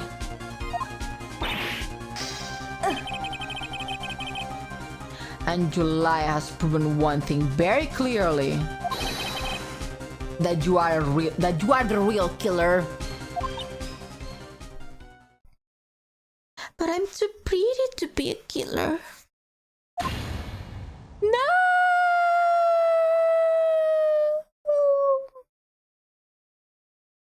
Did we it? Did we do it? It's the end? It looks like the defense has somehow brought the ugly truth to light. Did we did it in a day? Did we date in a day? Gringy Thingy! Thank you so much for the follow. Welcome in! Thank you, thank you. How you enjoyed the emotes? I made them myself. The defendant, Mr. Matingard, is not guilty after all. But that's... Hi, I like Ace Attorney. I do too. I like Ace Attorney. What's your favorite one? We are only on the second game, so... But that's impossible. You're wrong. Miss Andrews. Try to have some composure.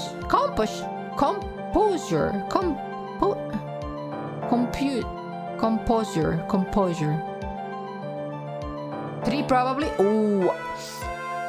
We are in the last case of the second game, so we are gonna start the third pretty soon.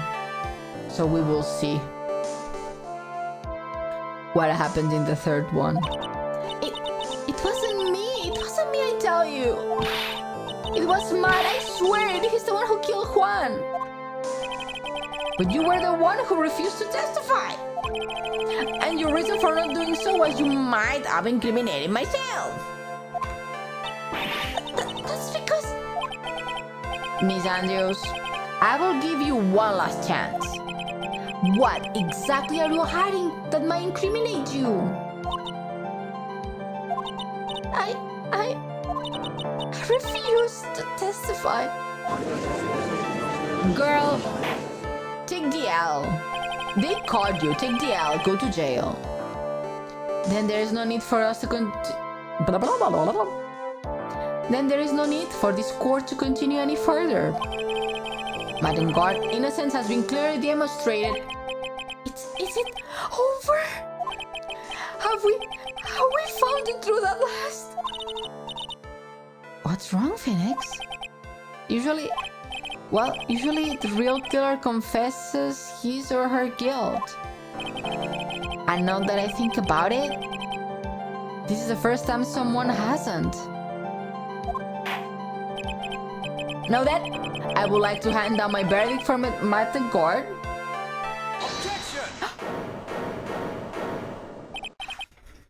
He's going back to the sofa. He's going back to the sofa. He's going back to the sofa. Your Honor? The prosecution feels that it would be premature to pass down a verdict at this time. What? The reason is quite simple. The witness has yet to speak the absolute real truth.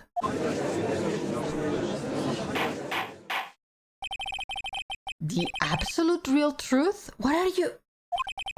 Witness? Don't you understand yet? I don't know who planted this silly idea in your forehead. And your forehead? In your head. Oh, it was fucking Francisca! But as long as you protect yourself through your silence, Maringard will go free. And in his place, you will become the guilty party. That's a lie. I don't believe you. What? I was told if I spoke then I would be all over and Matt would never be declared guilty. What is she talking about?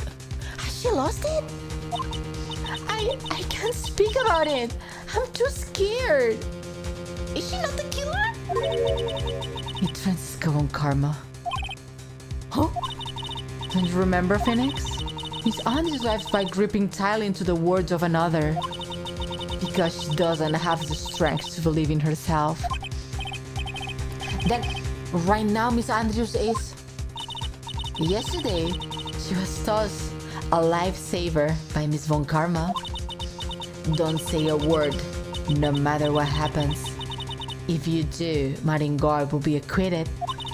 Miss Andrews undyingly believes in those words right now, and it's clinging into them. Then what should we do? This is the first time I've come across anything like this. A mentally ill person? Phoenix. But Miss Andrews has to be the killer, right? All we have to do now is get our not guilty. That's my only priority. It wasn't me. I'm begging you, please believe me. I didn't kill Juan. Help, please, someone help me. Mr. Wright? Yeah? Your Honor? The court can't continue on like this, therefore I like to hear you what you intend to do. What do you intend to do? What am I supposed to do? What am I supposed to say? Right, I suggest you to think very carefully about this. Think about this witness date and what she did not do. And think about who is the real mastermind behind this crime. Francisca! Who's the real mastermind? Isn't that obvious? There is no one else it could be except the woman crying over there. Right? Come on now. What will you do? What kind of man are you, Mr. Phoenix Wright?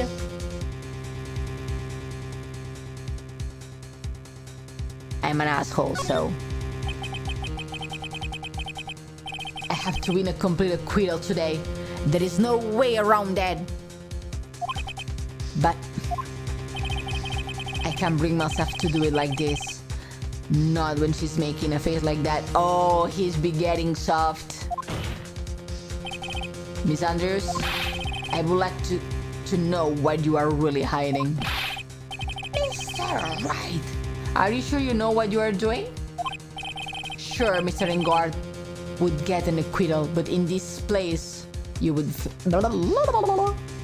But in his place, you would be found guilty.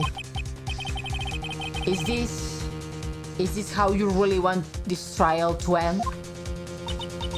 Be quiet! How dare you? You're trying to trick me! Okay, girl, whatever. Go to jail. I don't care. It's your life.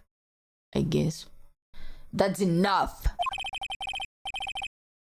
I commend you for trying, Mr. Edgeworth. However, it's clear that the defense attorney is the truth. You're wrong!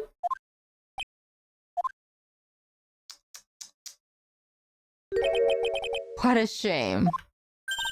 Huh? I had hoped things wouldn't come to this. However... What is it, Mr. Edgeworth? Miss Andrews, since you absolutely refuse to testify, it falls on my shoulders to disclose this to the court. Stop! Mr. Edgeworth! And we got the bop. This witness. How should I put this? She has an illness. What? And because of this illness, she has tried to commit suicide in the past. Stop, please stop. No matter how much you want to hide it, it's no use. I have the evidence right here.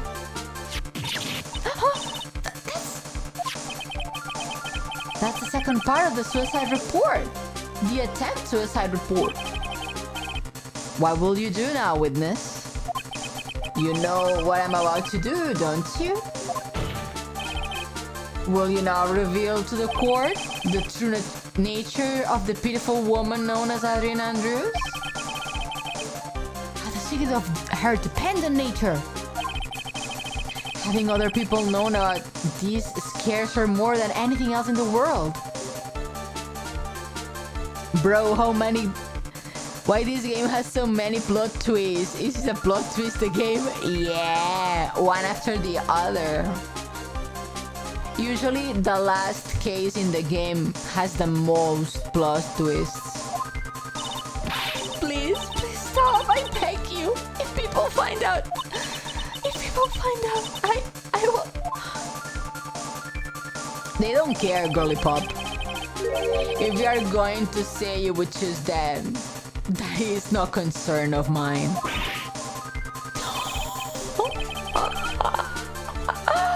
Edgeworth doesn't give a fuck. Edgeworth, how can you be so cold? However, before you die, I will pull the truth from your still breathing lips, no matter what I have to do. Wow. So will you tell the court yourself or shall I? Either way is fine with me.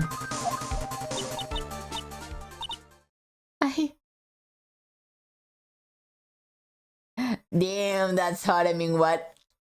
Lucia, no! I will type, but please help me. Help you with what? Nothing matters anymore. My crime. When I first saw him, I really thought he had fainted. Honest. When I realized he was dead, that's when I formulated my plan. Once I made sure there was no one in the hallway, I made a dash for much room. And then I stabbed Johan's dead body with the knife and ripped off the button. Just when I finished, I was returning to much room. I had a bit of an inconvenience. And that's why I ended up using the nickel samurai costume. What?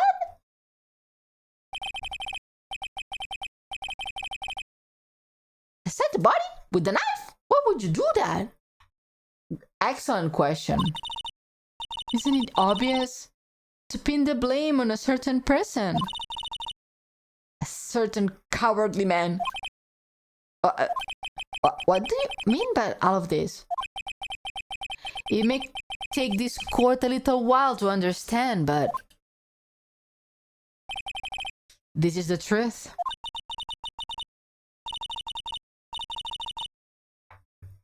The real killer is mad. That scumbag of a man. I will never forgive him. He's trying to escape this guilt again. Just like last time. Last time? So Miss Andrews stabbed the victim, Juan Corrida, in the chest with the knife. However, she didn't do it with the murder in mind. She did it with the intent of framing Matt in guard for the murder. And this is her crime. Wait, what? How is this possible? I mean, wasn't Miss Andrews supposed to be the real murderer? Who is the real murderer? What the fuck? Who is the real murderer? Mr. Wright, please get over your shock and commence the cross-examination.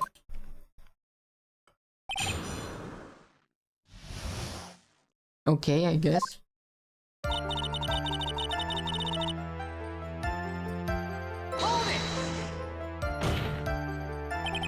But you could tell from the state the room was in that he must have been a fight. Are you telling the truth when you say that you didn't know he was dead? So are you telling me that this game is like that during Always? Yeah, I am. There is the investigation part, and then there is the trial part. So everything that you investigate, all of the evidence that you gather doing the investigation, then you use them in trial. He had a scarf tied around his neck, but that scarf is part of the Jamming Ninja's costume, so I didn't think anything of it. It was strange.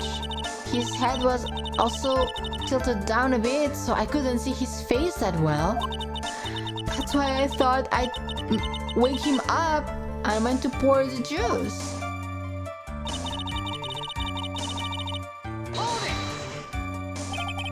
What is this plan you had? I I knew right away the murderer was Matt. I knew because Juan, he was going to expose Matt's weakness. Matt's weakest weak point to the world. So Matt did this to stop Juan and silence him for good.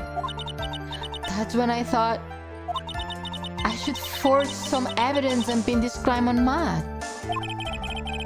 So the forged pieces of the evidence were the knife and the button? The first thing that came to mind was to plane the knife. Once I made sure. Sorry for my fumbled words, not English speaking and my brain doing his magic. It's okay. English is not my first language either.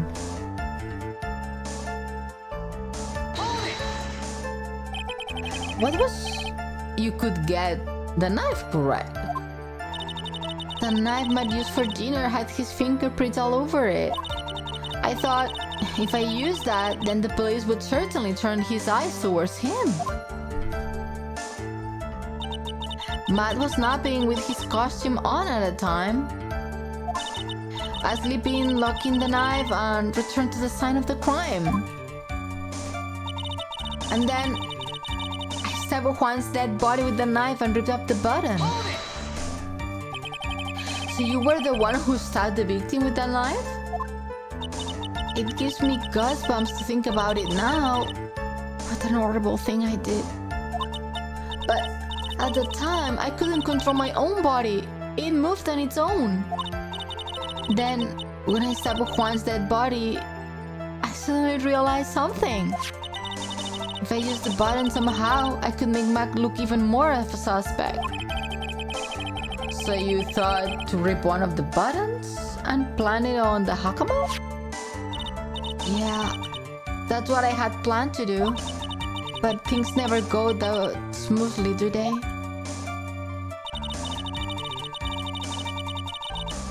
What happened? An inconvenience? There was a woman with a camera at the ready, loitering in the hallway. There was also a woman with a ray gun at the ready, pacing back and forth. I had already been caught and made into big scoop for certainly weekend tabloid ones. So I couldn't very well go out looking like myself and get caught again.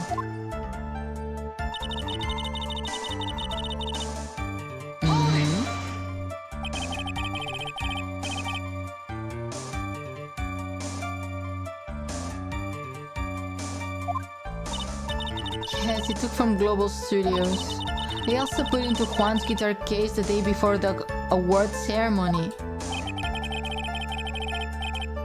You did this in preparation for the press conference, correct? Yeah. Juan wanted to wear that costume and hold a press conference in it. He was going to disclose my big secret there. And what is the secret? That I don't know. Anyway, I thought that if I were to leave Juan's room in the Nigel samurai costume, then people would think that Matt was the real murderer. I was very careful not to leave any fingerprints when I opened the guitar case. I absolutely did not want anyone to know about the costume. I think we have heard enough. So after that, you went back to Enguard's room and planted the button? Into Matt Hakama? Yeah. After that, I folded up the costume I was wearing and put it into a bag. Then I snuck out of the hotel and got rid of it. My word! What does all this mean? Mr. Edgeworth, is it? The real criminal is Matt Enguard. Yesterday, that woman prosecutor sat me down for a talk. Francisco. She said that I should, under no circumstances, confess of what I had done. That if I just kept quiet, then Matt would be found guilty for sure. I had no choice but to believe in her words.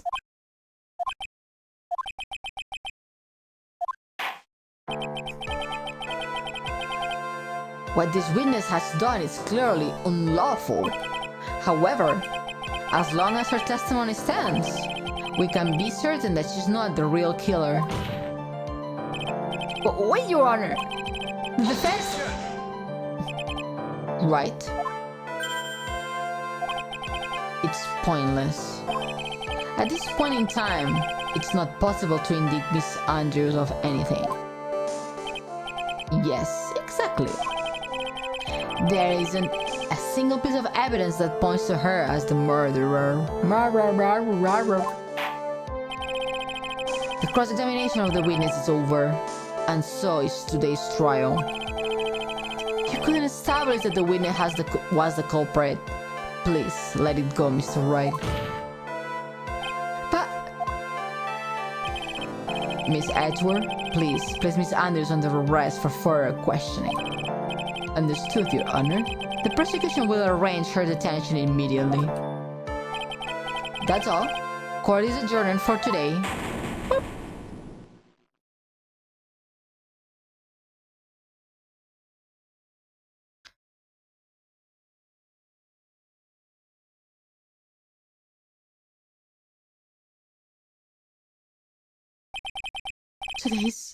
Today's trial is over. I didn't win an acquittal. Witness, would you mind if I ask you something? Edgeworth? What is it? Before you leave court today, I wonder if I may look at one thing. The card in your hand?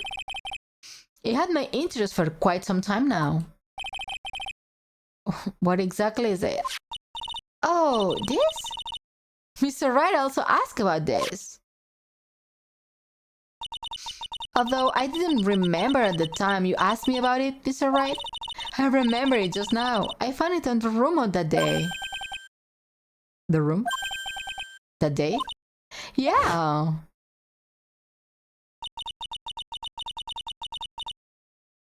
This dumb bitch!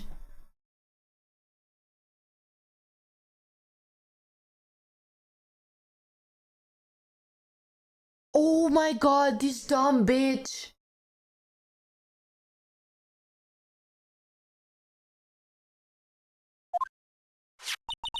It was lying there right next to... Are you for real?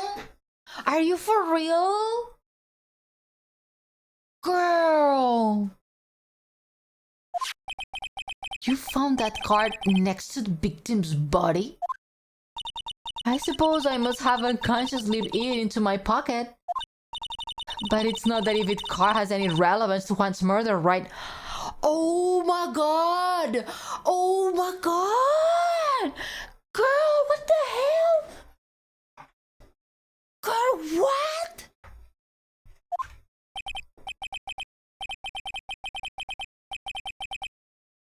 I guess not.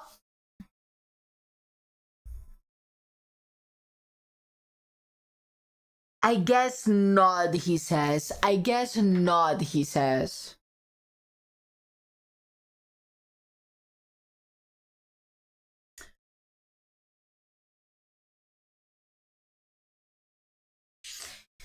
Okay.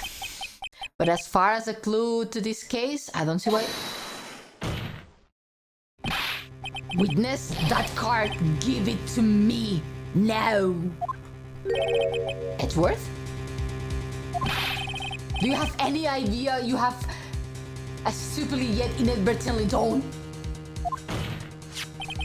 This, can't believe you hid this from me all this time. I didn't mean to. What is this all about? I've never seen Edgeworth so emotional before. I mean, obviously.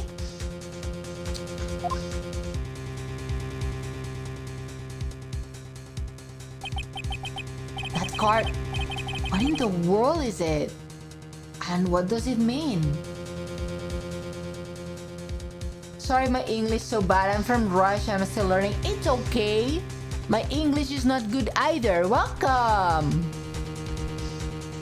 So freaking tired.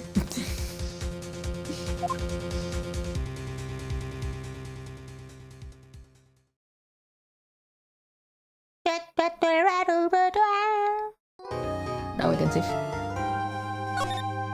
Now we can save. Neither do mine. English is difficult, everyone. English is difficult. Oh my god, I swear this woman.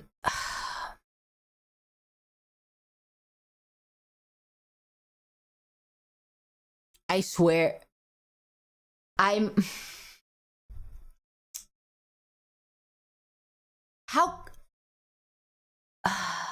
How can she be like that?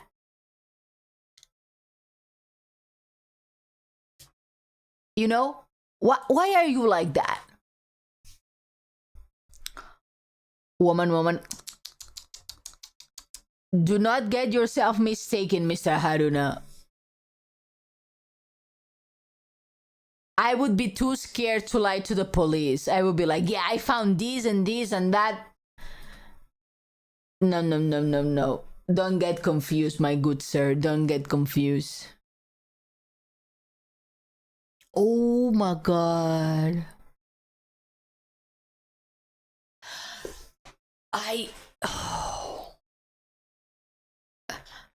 Wow, so she's not the killer. I don't think we have met any other character that could be the killer. She's not even real and I feel frustrated. 10 out of 10 writing, right?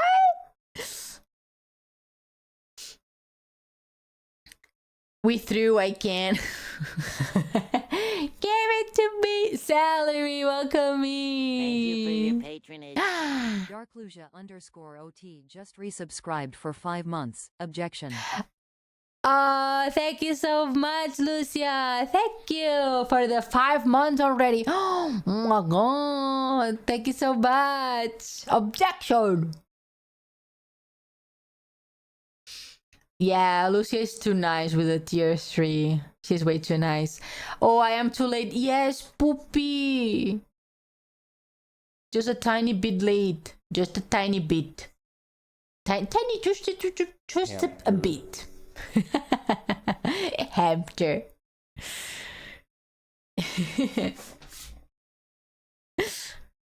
So yeah, wow, you Spoopy, you missed a hell of a trial. It was insane. I need to start doing recaps. What's the thing on my head? It's my wife. It's Laplace. It's my wife and her name is Hoshino Laplace. And she's very funky pop. Ah!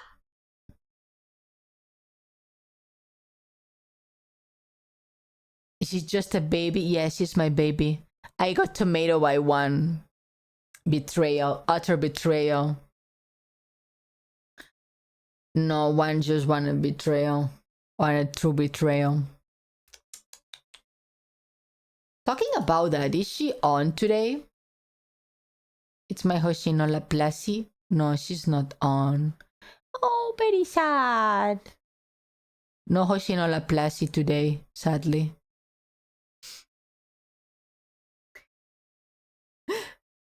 Fumo supremacy. Look, Haruda, we have a Fumo enjoyer just like you.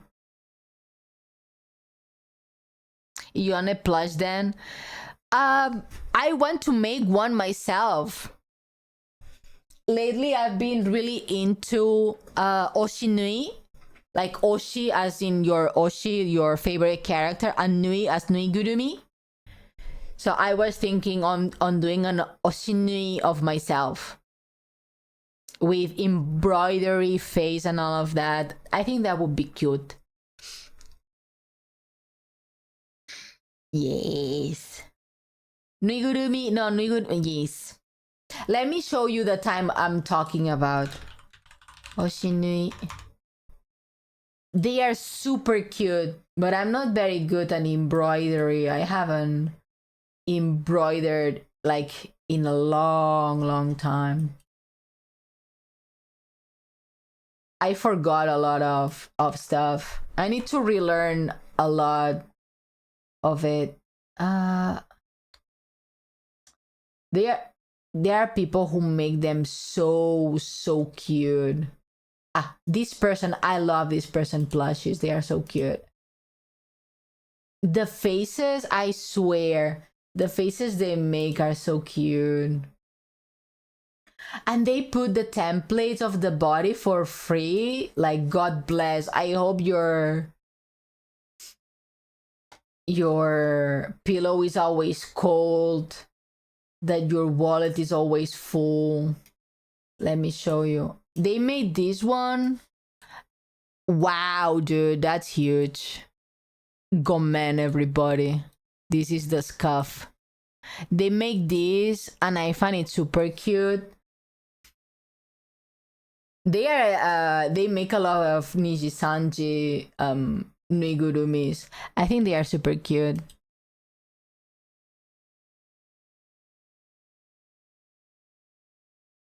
Damn, right? They're very cute, very cute.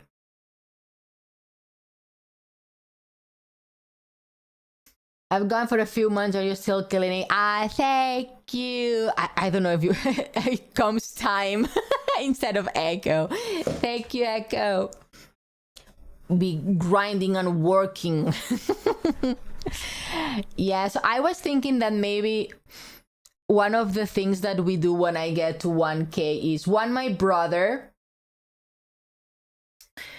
and second, do a Oshinui on stream, and when I finish it, I give it to someone from chat.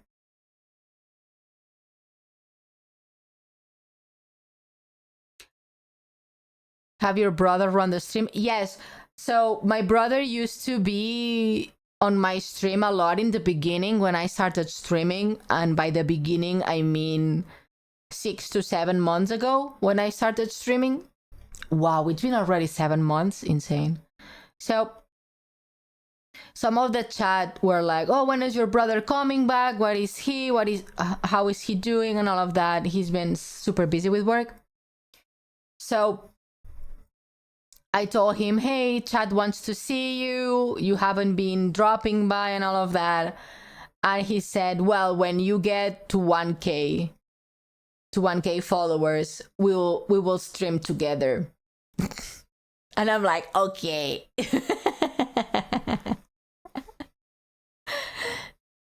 So we are pretty close to 1K, so that is one of the rewards if we get there, that my brother will be here on stream with me for one stream. Yes. And then I was thinking on doing some extra stuff. 983, Haruda. 983. Insane. So many new people. Thank you so much, everyone. I appreciate it. Growing slowly but steadily. Yes.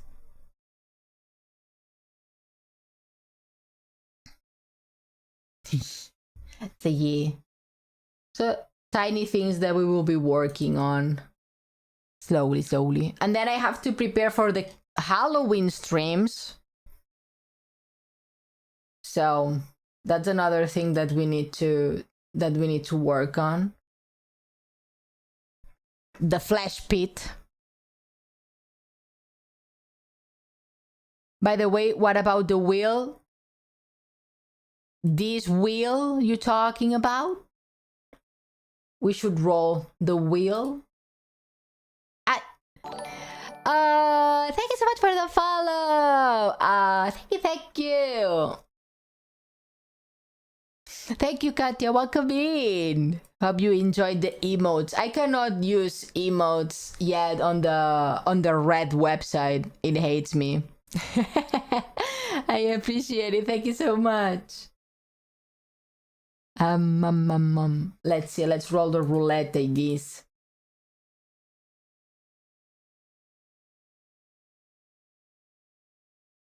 Let's roll the roulette.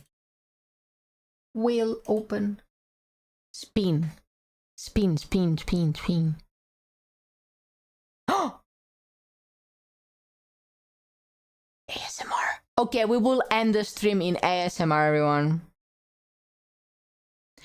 You too. Have a good day, Echo. I will see you next time. Thank you so much for dropping by. Thank you. So we got ASMR. Let's do ASMR as I rate to someone. Let's see. Who should we rate to? So we will end the stream on that. Anyone got any suggestions?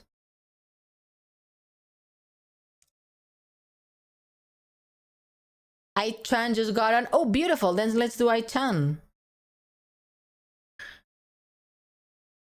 There she goes. Okay, let me prepare the mic, please.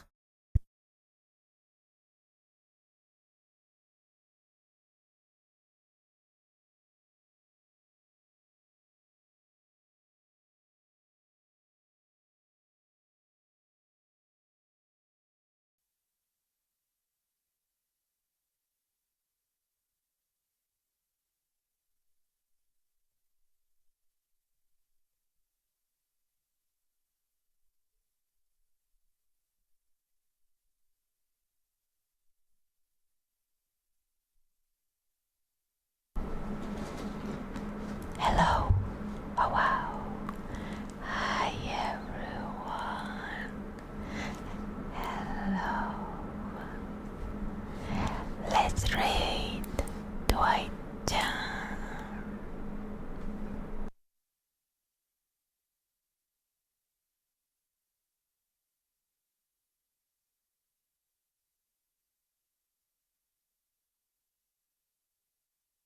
Okay, sorry, I was listening to myself as I was talking. It was kind of weird. Okay, let's read to Ai-chan. She hasn't streamed in a while because she was taking a break after her subathon. So we are gonna say hello to her for a tiny while. Thank you so much for the stream. Thank you for joining today. Thank you. And I will see you tomorrow for some Amberlin read. I still need to prepare the PPT, but yikes on bikes. We need to do that. It's gonna take a while, huh? So yeah, everyone, have a good night. Good night. Thank you. Oops. Thank you. If you have to go to sleep, go to sleep. If you have to do work. And I will see you tomorrow. Also remember that the schedule for Saturday has changed a tiny bit. In the morning at 12 p.m. GST. So in the morning we will have ASMR because I wanna try my 3DO. And in the evening at the same time as always we will be playing Little Witch in the Woods. So I will see you tomorrow and on Saturday for some more new stuff. Bye bye.